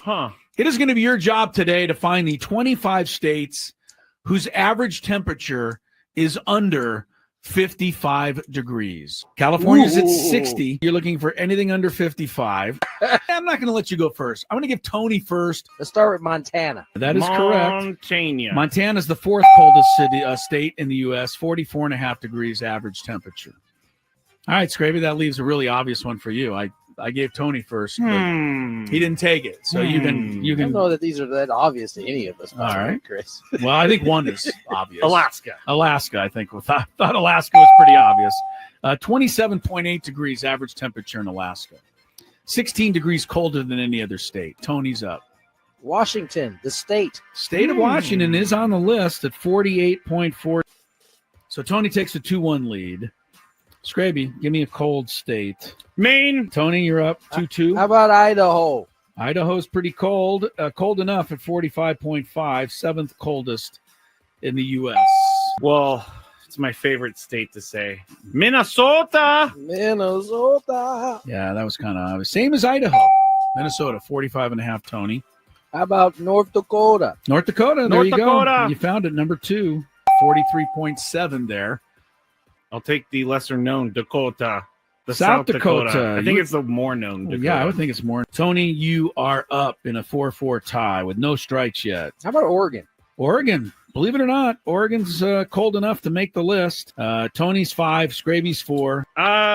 Never been here, but I knew someone from here and said it's very cold. New Hampshire. New Hampshire's cold. Tony. How about Vermont? Vermont's cold, and it's right next to New Hampshire, so that was good. 46.3. Tony goes up 6-5. How about Wisconsin? Wisconsin. I'm pretty sure that's going to be in there. Just below. Tony, you're up. We're going to move to Wisconsin's neighbor. How about a little Illinois? How about a little Illinois? Little Illinois didn't make it. You can get your first lead of the day here. A state that I've been to, a state that has beautiful scenery, Wyoming. That's number 3. Wyoming, 44.3. I can definitely second that. Laramie is like the notion, having been there every year to Laramie. It's cold. Tony. Iowa. Iowa. That's a great one. Is it? Has to be on there. 51.5. Iowa just snuck in there. I'm going to bank on the part of the state that's not attached to the paw is cold. Michigan. Michigan is a winner. Very good. The Upper Peninsula you're referring to. The pod. How about Utah? Utah, Salt Lake City and company. Yep, Park it's City. cold there. 51.2. That is correct. Tony hits it. 8-8. The only difference is Tony's got a strike. Nueva York. Nueva York. New York for Chris. It does get cold there in New York. 49 degrees average temperature in New York is Tony. Connecticut. Connecticut. What about Ohio? You ready to come up with an answer, Scraby? Ohio. Too hot. I Too know. hot. I was thinking that because it's next to Illinois, but I live Too there hot. and it snowed. Is that what you want, Ohio? Yeah. 54.9. Oh! It's the last one on there. Scraby goes up 10-9. How about a little Pennsylvania? Pennsylvania. Yeah. Frigid old Pennsylvania. Frigid old Pennsylvania. Home of Philadelphia, Pittsburgh, Harrisburg. And cold enough at 52.1 to make the list. Pennsylvania, baby. 10-10. Massachusetts? It has not been said. Doesn't mean it's correct, but it is 51.2. Scraby hits a bell. Massachusetts. 11-10. Tony, you're up. Oh, man, this is hard. There are 4 left. Cold. How about Indiana? Oh. Indiana. No, Tony. That's a strike. 55.2. Indiana just over by 0.2. Some of the cold spots in the country are in the plains. Nebraska. Nebraska. Yeah. Lincoln. That's all I got on Nebraska. Scraby's doing okay. That's correct. Wow! 52 degrees. Colorado. Colorado. Scraby for the win. One of the most forgotten places in the United States Is Rhode Island. Rhode Island. And it is correct. Yes! Sorry, that was a lot. Does that mean I win? Game is over. Yes, Game you've is won. over! That was a stupid game. I didn't think you'd like it since it didn't win it. Those are my shoes on the glass. Sound like you're playing basketball over there. Sounds like shoes squeaking on the floor. Lack of rhythm is what that's called. I'm not going to disagree with you there. I've told you many times before, I am not made for dancing. It has to do with average temperatures in the year 2024. And this is the average temperature, hot, maximum per day, minimum per day. It is going to be your job today to find the 25 states whose average temperature is under 55 degrees. California's at 60. You're looking for anything under 55. I'm not going to let you go first. I'm going to give Tony first. Let's start with Montana. That is correct. Montana. Montana is the 4th coldest state in the U.S., 44.5 degrees average temperature. All right, Scraby, that leaves a really obvious one for you. I gave Tony first, but he didn't take it. So you can. I don't know that these are that obvious to any of us. All right, Chris. Well, I think one is obvious. Alaska, I think. Thought Alaska was pretty obvious. 27.8 degrees average temperature in Alaska. 16 degrees colder than any other state. Tony's up. Washington, the state. State of Washington is on the list at 48.4. So Tony takes a 2-1 lead. Mike Jackson not in the lineup today. What's the update? Yeah, he's a little tight with his legs last couple of days. Just wanted to get ahead of it. Cold weather related in any way, or just how you get up towards the season? I can't tell you that, Scan. I mean, his legs are tight. I don't know what it was related to, but, we trying to get ahead of it. He sounded kind of upset that Scan asked him. I'm glad that I didn't ask it. Let's put it that way. Bob Scanlon asking the tough questions. The revealing questions there from Scan. Welcome back to Gwynn and Chris. 5:20 is the time. All right, we've got our sports court coming up at the bottom of that. That was on Jackson Merrill, by the way. If you're just tuned in. Oh, yes. Jackson will not be in the starting lineup tonight. Got the tightness. Padres said balky hamstring. Yep. Mike Schultz said what he just said there. And there you have it. Jackson not playing tonight. Might be a couple of days. They're just trying to make sure they're ahead of it, Scan. Just trying to make sure we're ahead of it. I know that they don't want to give away anything. That's just what teams do. But wouldn't Jackson Merrill say, hey, I felt it because it was cold out? Or, hey, I felt it because, I don't know. He doesn't know that, Scan. Just doesn't know. His legs are tight. Sorry. You know what a Mike Schultz fan I am. Yes, I am a Mike Schultz fan. You are a Mike Schultz fan. But this is kind of funny to me because this funny happens. It happens often. It happens to every single media team that has to cover a baseball team on every single team. And baseball more than every other sport because these guys are interviewed every day. And you're seeing them like face to face every day. day. So the relationship is different. Mike Schultz can give him that, and Bob Scanlon is not going to be all upset. That's right, Scan. Yesterday on the telecast, Scan and Mudcat went over their favorite movies set in Chicago. Yeah, I didn't hear this at all. You didn't hear it? No. I did, and I sent in my pick. I texted Mark Grant during the game. Did you get a mention? I didn't get a mention, but my pick was About Last Night, which is a movie you may not even know about. Rob Lowe, Demi Moore, 1986. I have not heard that. Great relationship movie called About Last Night. Mark Grant said it did get a mention. And Mark Grant said, a dandy movie. Of course he did. Only Mark Grant can say that. A dandy. Yeah, he and Scan chose stuff like The Untouchables, Ferris Bueller's Day Off. Of course. A lot of great Chicago-based movies. Home Alone. Oh, yeah. Adventures in Babysitting. There's a lot of Chicago movies. Anyway, that was fun yesterday. You've seen that one, Chris? Elizabeth Shue Vehicle? I don't know. The Shoe Vehicle. I had a huge crush on Elizabeth Shue growing up. Get in line. All right. I don't know. No, it's true. Here we go with now we got to get serious for the Scraby segment today. What do you got for us, sir? Well, do you have music? You got to get music for the Scraby segment. Oh yeah, remember my Chronicle music. There we go. And I will go right into being serious because this is an extremely serious story that we're going to talk about because our show is good at talking about stuff like this. But there's going to be something coming out on Netflix tomorrow called The Clubhouse, a year with the Red Sox, and it's premiering tomorrow. Well, Jaren Duran, the center fielder for the Red Sox. Star young center fielder, by the way. Correct. Like one of the best players in baseball. Yes. He finished, just put a little, note on that. Finished 8th in the MVP voting. There you go. That's how good he is. Very good. Yeah.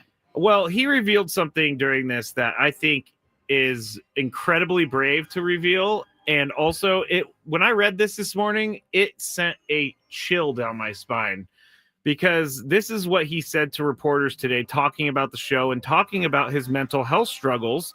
He bared it all. And he said this. We don't have a audio quote because the show hasn't come out yet, but he said, quote, I got to the point where I was sitting because I don't want to just deliver this. I have to set it up better.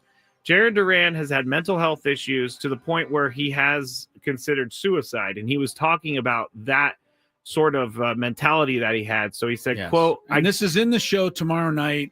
And this is, I think you should tell people ahead of time before you read this quote. It's really crazy.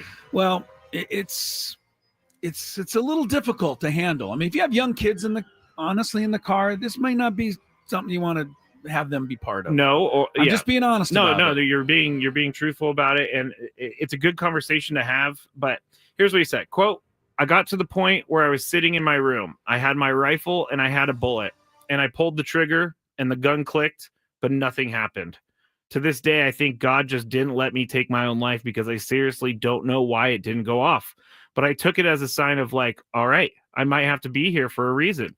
So that's when I started looking myself in the mirror after the gun didn't go off. I was like, all right, do I want to be here or do I not want to be here?" That was the excerpt from the article. Yeah. Now, it's very scary stuff. Extremely scary. I think we should say that Jared Duran is feeling much better mentally these days. Yeah. But he's 28 years old. And he went through this. And one of the things, first of all, you're right. He's very brave to share it.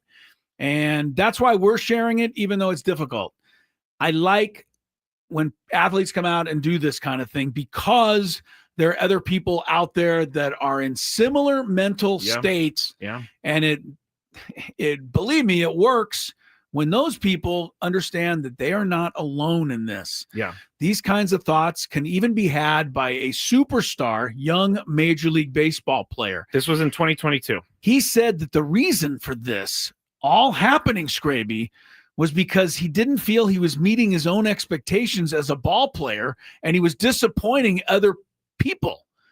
That is really harsh and hard to hear, but I want people to hear this a little, to a certain extent. I do want you to hear this because if you know anybody, you're aware, you're feeling these things, you are not alone and you can get help. And there are people that'll be there for you to help you and get you out of these dark places and help you get back, cooking in your life again. And, every time I hear a story of somebody who does commit suicide, I always think to myself, that didn't have to happen. There could have been somebody who, if somebody had been there, the right person at the right moment in the right instance, could have saved that from happening or got them some help or got them some medicine or whatever it is.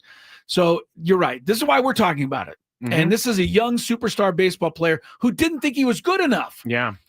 Just imagine being in his, being there. And he got to that dark of a point. And, I think the final part of this, and, if you want to watch the show tomorrow night, it is on Netflix, comes out tomorrow. It's called The Clubhouse, a year with the Red Sox. So it's all about the Red Sox, but this is part of it. He said to this day, he wears a piece of tape on his left wrist. Can't say that. That says F him. Yeah. And that's because he's telling his demons that they're not going to win. Yeah. And on his right wrist, he says, still alive. Love it.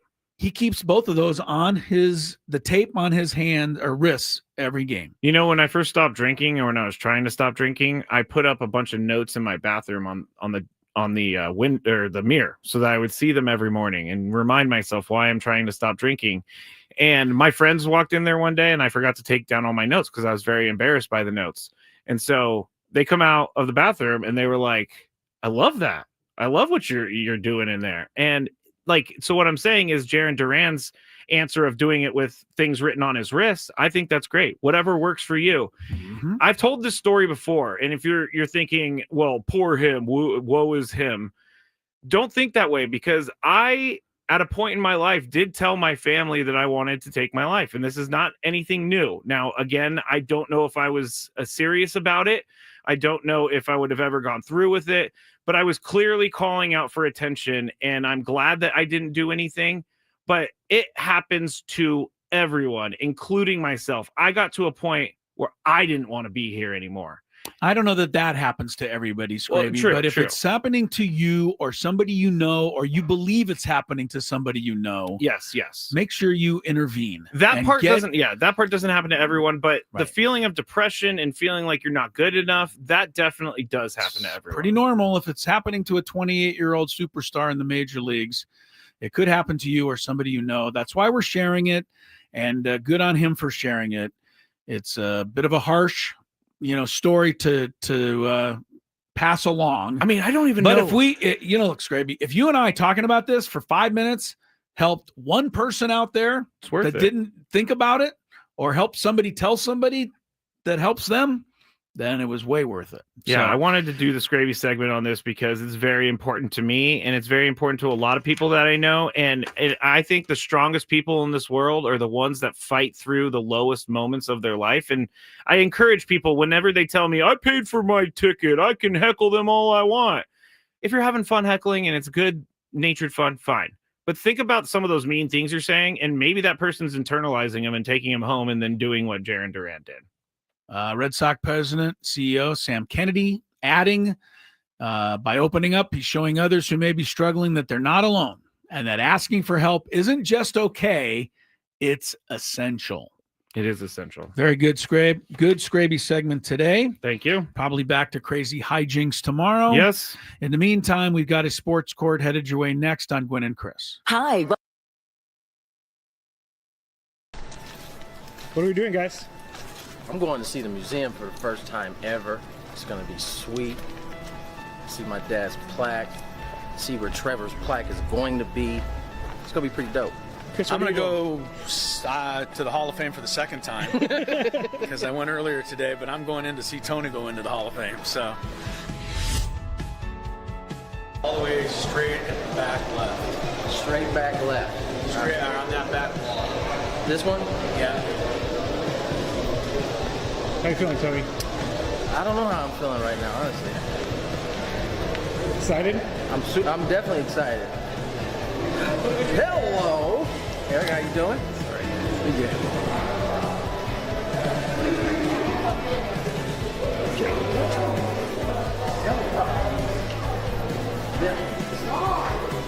Wow. Just like I told you, next to the famous Barney Dreyfuss and Leslie Wilkinson, whoever they are. That does look like them. I know. It's a good shot. They don't do them all that great. That one's good. Really good.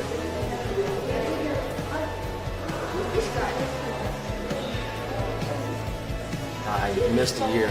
300. Must have been bad. Huh? I used to be. Not anymore, though. Oh, it's so cool. What team did you play on? I can give you a long list of them. Brewers, Padres, Dodgers, Phillies, Nationals. What position did you play? I played outfield. This was my dad.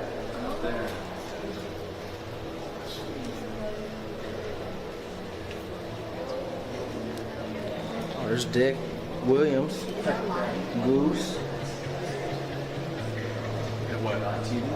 I think he'd be pretty happy with his company over there. So, what are you thinking of seeing it for the first time? I'm thinking I'm hot. I'm quite warm right now, but it's cool. I mean, it's what I thought it was going to be. I mean, who not too many people can say they have a dad that's enshrined in this place. So I think this is awesome. What are we doing, guys? I'm going to see the museum for the first time ever. It's going to be sweet. See my dad's plaque. See where Trevor's plaque is going to be.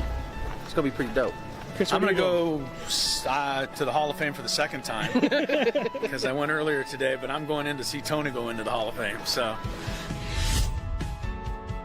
all the way straight and back left. Straight back left. Straight on that back wall. This one? Yeah. How you feeling, Tony? I don't know how I'm feeling right now, honestly. Excited? I'm definitely excited. Hello, Eric. How you doing? Pretty good.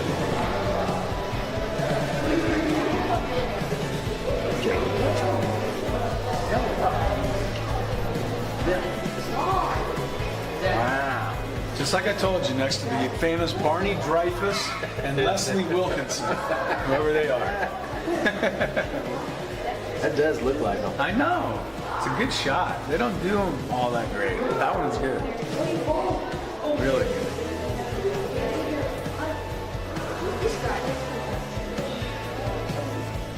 I missed a year. 300. Must have been bad. Huh? I used to be. Not anymore, though. Oh, it's so cool. What team did you play on? I I can give you a long list of them. Brewers, Padres, Dodgers, Phillies, Nationals. What position did you play? I played outfield. This was my dad.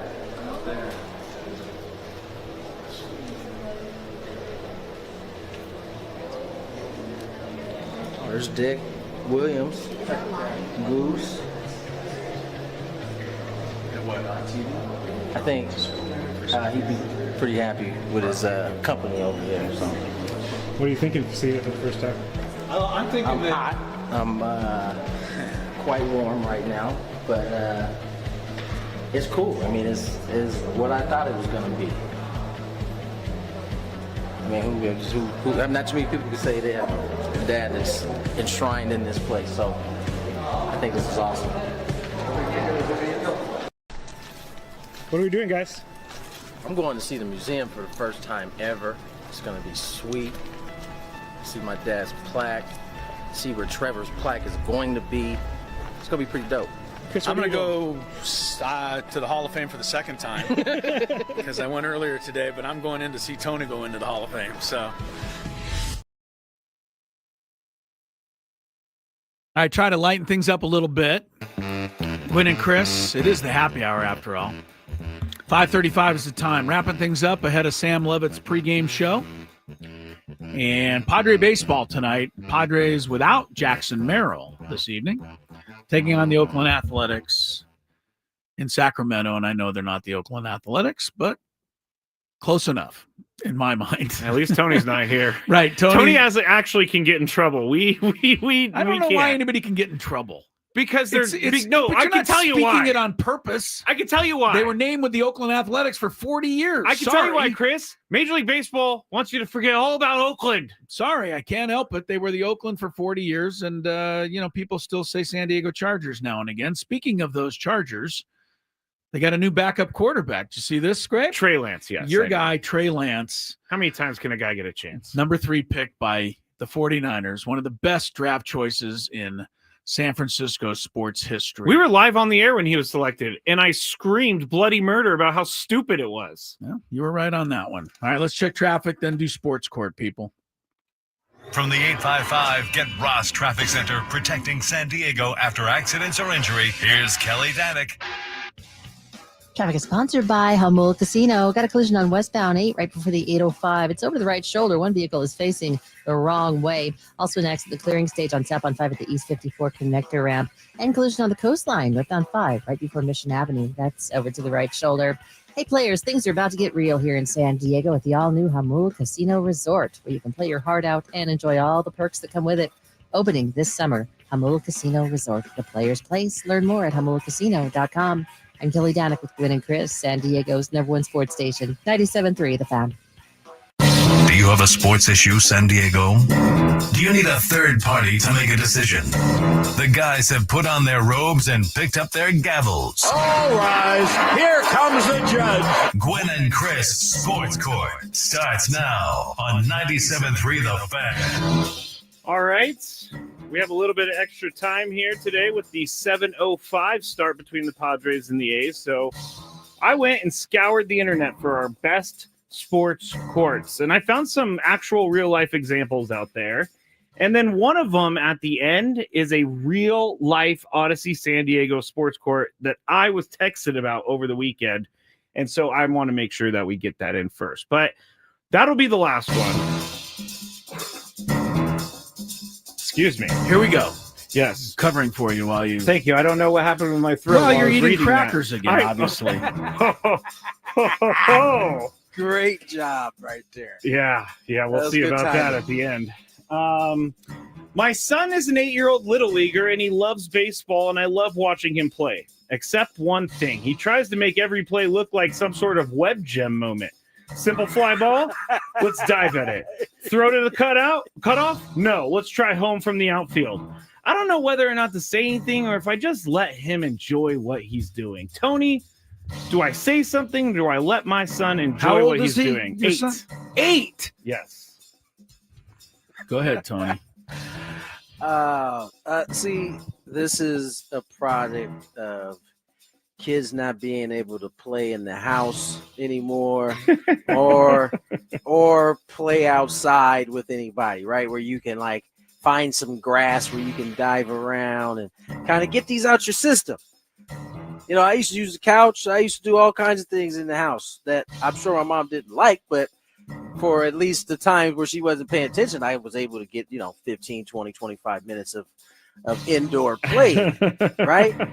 Kids don't get to really do that anymore. That being said, at the age of 8, man, you think you just kind of got to let him live it out. Because, at 8, is he playing like travel ball? No, I don't think so. Yeah, this would be like, this. I don't think you're making the travel ball team diving at everything. And that's the thing. He may not, at 8, he may not be purposely doing this. Like, he may just be an 8-year-old thinking this is what he sees. Yeah, that's true. He's looking at highlights, dudes making these unbelievable plays. And as he's watching games, which he very well might, he's probably missing the routine ground ball double play.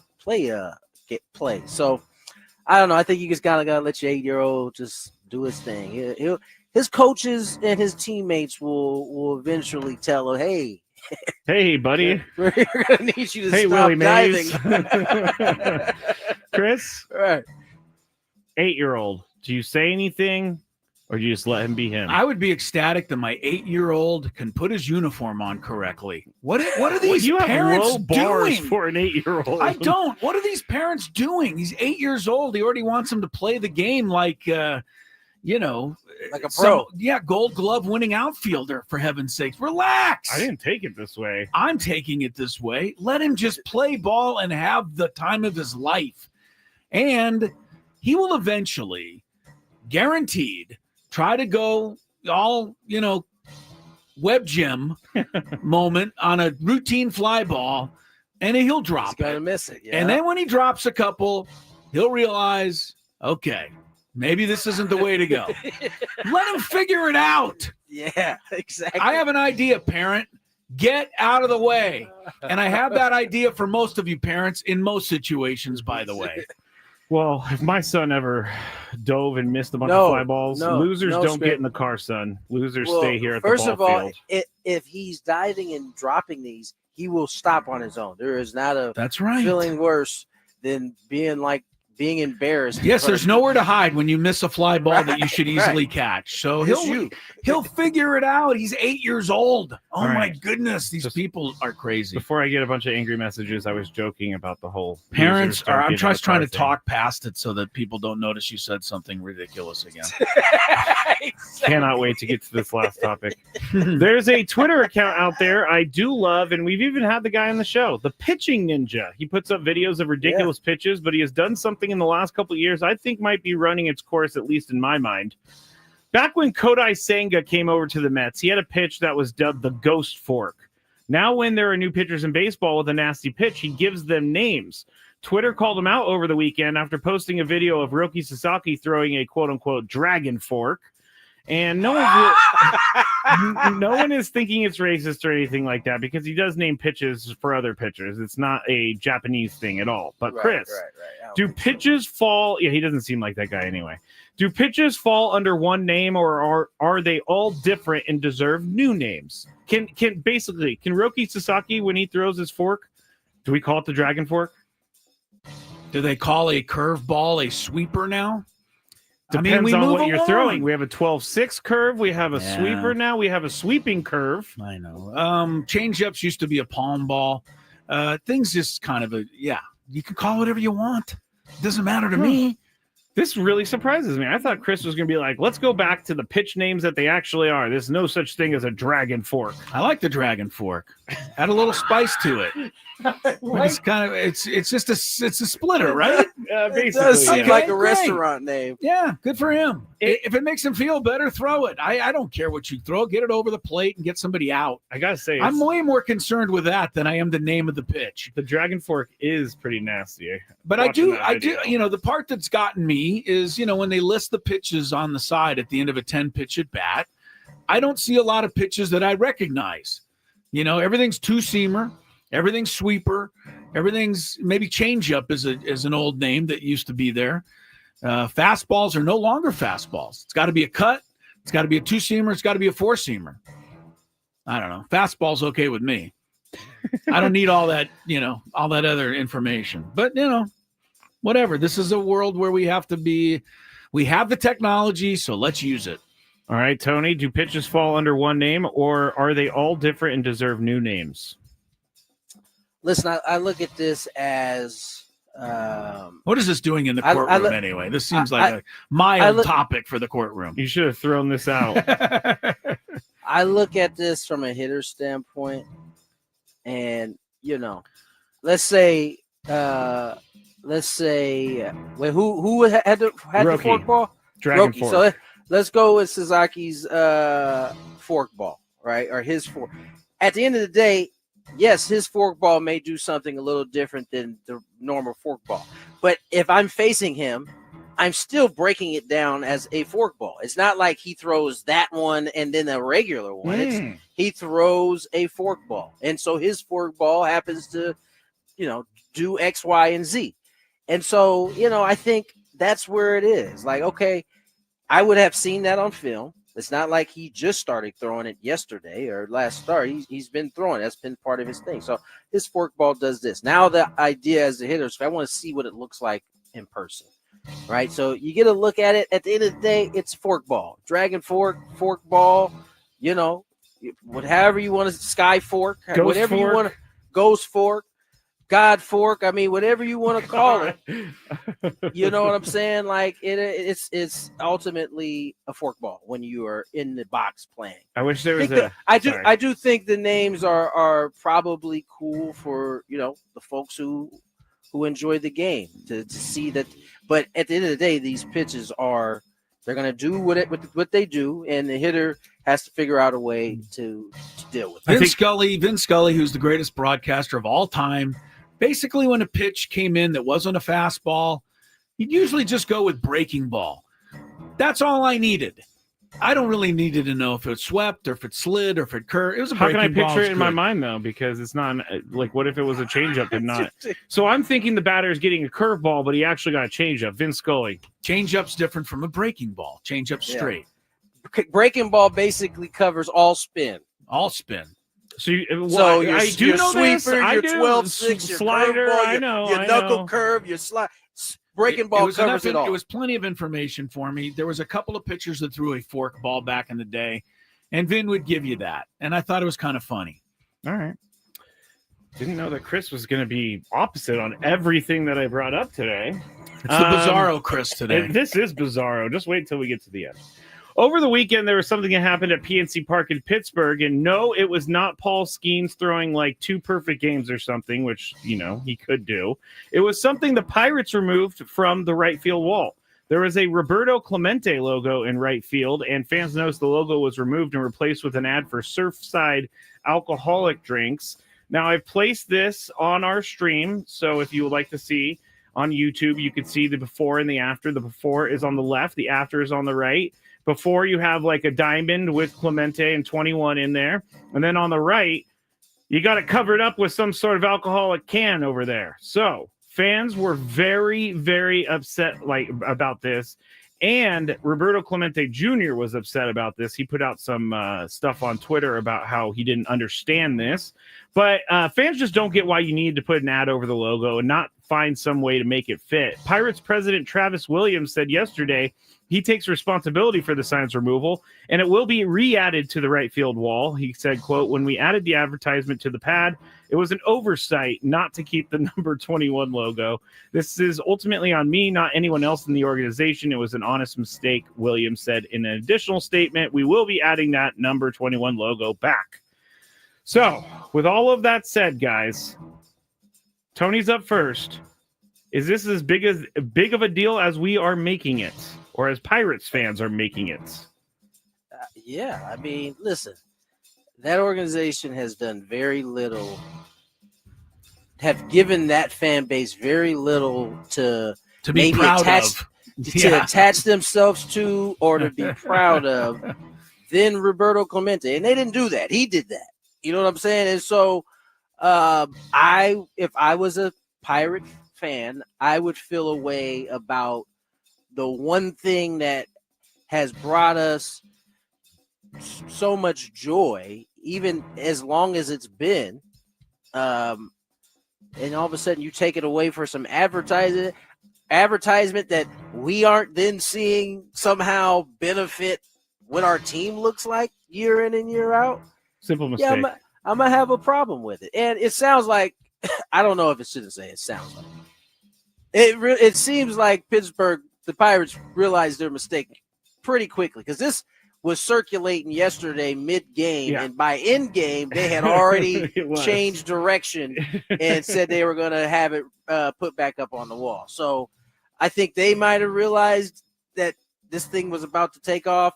I already saw videos, I think it was yesterday, of the owner walking through the stadium and people telling them to sell the team. Like, so, and that's not a joke. I literally saw a video of that yesterday. And so I think that they don't need any more bad press coming their way. And so they had to pivot. So no, I don't think I don't think Pirate fans were making too big a deal of it. Chris? How much power do I have in my seat as a judge right now? How much power will you give me?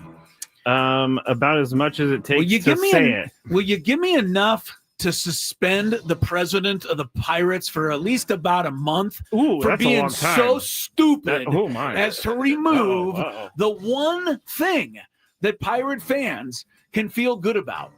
And not being, I mean, this was put it all on me. Okay, I'm putting it all on you. I do appreciate that. I don't care. This is so stupid that if you're that stupid, I'm dumber for having hired you in the first place. If you don't recognize that the one glory-filled thing that the Pirates franchise have is Roberto Clemente, and the fact that his number ought to probably be retired throughout baseball. This is how incredible of an impact this man had, not just on Pittsburgh, but on the entire baseball community. I'm stupid for hiring you. So since you brought it now to my attention here in the courtroom, I gotta make this guy sit and realize how stupid he is. He's got to sit out for a month at least. A month is a long time. I'm tired of people making this stupid of mistakes and then thinking it's okay by saying they take full blame for it. I'd never hear these guys taking the blame for it. Well, he had to do this. This was so bad. I can't believe it. It's hard not to think that he is falling on the sword for he has to be. Else. Yeah, there you go. And you never really see this. Like, that's why I appreciate his response, because he is taking the full blame instead of going, well, someone in our marketing department didn't tell me about it. All right, if you're taking full blame and somebody in your marketing department did do it, then you ought to tell me that person's been fired. You can't fire that person because they were given no. What if they were given no instructions to keep that logo? They probably were. So you can't fire them for just doing something that they were asked to do. Sometimes an organization does something so stupid that it needs to be dealt with in a harsh manner, and this is one of them. Okay, all right. Last one, guys. And we're going to need to deal with this in a harsh manner because I've been made aware of a real complaint by someone on the Odyssey staff. In the last week or so, I've had a complaint lodged to me about something we do during this show. It's actually not we, it's Chris. The complainant stated they don't think it's cool they have to clean up cracker crumbs when they use the host workstation. I said I would bring this to sports court and we would get a chance to take care of this internally. So Tony being the wait, this is internally? This is internally? Would you rather me go to the big boss and put the complaint to the big boss, or should we take care of this here? This is a safe space. And this is the only place I really truly feel comfortable bringing this up. Okay, so somebody lodged a complaint against Chris. I will keep that person anonymous, but I can tell you I wonder who. There's two people who sit there. Other than me. I will tell you this is real. So, Tony, you're the only one who gets a vote on this because we know that I'm clearly biased about the crackers and I don't like them. But I did not bring this. So, Tony, yes. What is this? Does Chris need to change the process of his cracker eating? I don't think so. I think his process works pretty good. I personally don't see the crumbs that are the cracker residue. It doesn't affect me, just we. Well, this ruling would affect me actually, because I too like to snack during the show. Don't call it snacking, guys. Call it dinners. Is what you guys are eating. Regardless, dinner, snacking, whatever it is you would like to call it. So this does kind of affect me.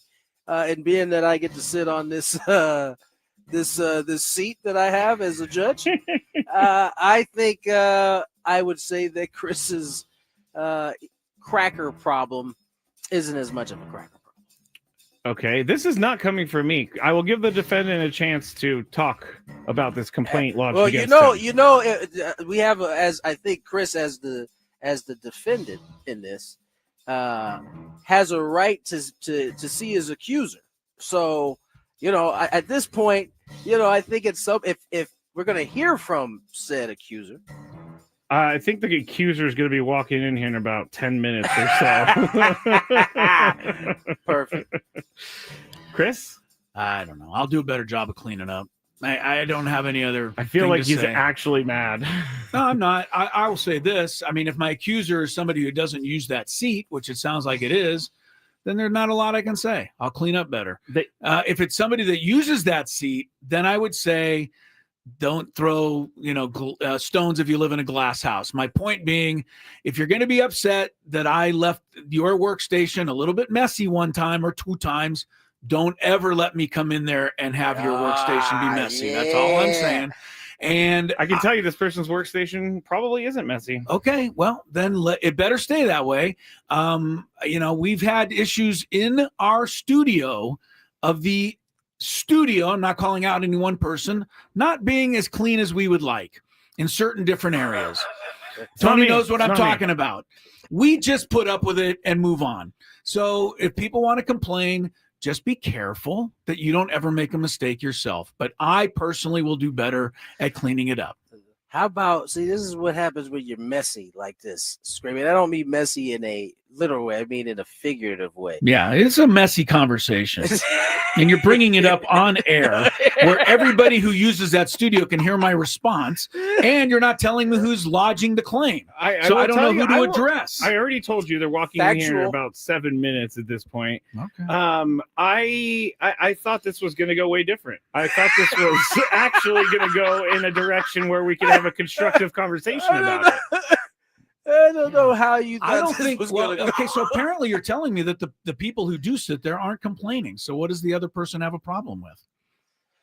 I can't speak well, for that I don't know. I guess I was only you're speaking for him now. Because they gave me the complaints and I said I would try to handle it in show before I took it to Adam or Michael. Which I think is the right thing to do. Well, we go. This is no. The right thing to do is to keep it in house, not go to the big bosses. What is going on All right. I don't know what you're doing. We're close to the pregame show. That's a great way to end the show, I think, too. Yeah, we're not. All right. Keep this on everybody's mind all evening long. That's it for Sports Court, everybody. And what a sports court that was. Do you want to know? Do I want to know what? Who is the person that complained? Yes, the complainant. Why, they sounded like they didn't want to be known. Okay. So let's leave it at that. Is that easier for you to walk around the hallways? Yeah. Okay. I didn't have crackers today. It just worked out that way. You did not have crackers. You're absolutely right about that. Yeah. Top of the 8th in D.C. Nationals 6, Dodgers 3. James Wood has hit a 2-run home run, the former Padre farmhand, for the Nats. Trying to hang on to a 3-run lead. Dodgers are threatening in the top of the 8th. Giants, Reds a little later. NCAA championship game. Weird time. They got underway at 10 of the hour. Don't know quite why that is, but 6-6. Wait, what? Florida and Houston. Yeah, they announced this a while back that they are starting their game super early this year. 15 minutes earlier than last year. So what? The people on the East Coast won't have to stay up quite so late. Yes. They've coughed up 15 minutes so that people could get to bed a little earlier east of the Mississippi. I don't get it either. 15 minutes doesn't do much of anything, but Houston 6, Florida 6. Florida. And the early going there. Padres Athletics coming up. Jeff Hamby will run the show tonight. He will. Which means Jesse Agler and Tony Gwynn Jr. will be in good shape. Keep a special eye out for the first time that Tony Gwynn Jr. mistakenly says Oakland A's. Don't even put that out there.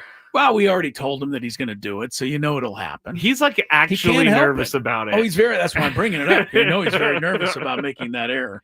Sam Levitt, will he make that error in the pregame show? Zero chance. Zero chance that Sam Levitt even once calls them the Oakland Athletics. I bet you he doesn't even call them the Sacramento. I just think he calls them the A's or the Athletics. Sam Levitt is a machine when it comes to these pregame shows. He will detail for you, among other things, why Jackson Merrill is not in the Padre lineup tonight, and all the other kinds of notes that you'll need to get ready for tonight's first game of the 3-game series. Scraby, well done, except for the sports court thing, which is, very uncomfortable. Everybody wants to talk about it on the chat. I'm sure they do. They want to know who it was. They want to know if Chris is going to take heart to this. I will take heart to it. I don't really like a messy station myself. Okay. So the fact that I left this apparently messy to someone, I apologize. I got to do better. People think it's really mean that I did that. Yeah, it was pretty mean. It's the only way you resolve things on a radio show is you do it on air. You didn't give me a heads up. You just hit me over the head with it. No, I said before the segment, we got a really controversial one, guys. That didn't tell me what it was going to be. All right, here comes Sam Levitt. Padres, A's. We'll be back tomorrow at 2. See ya.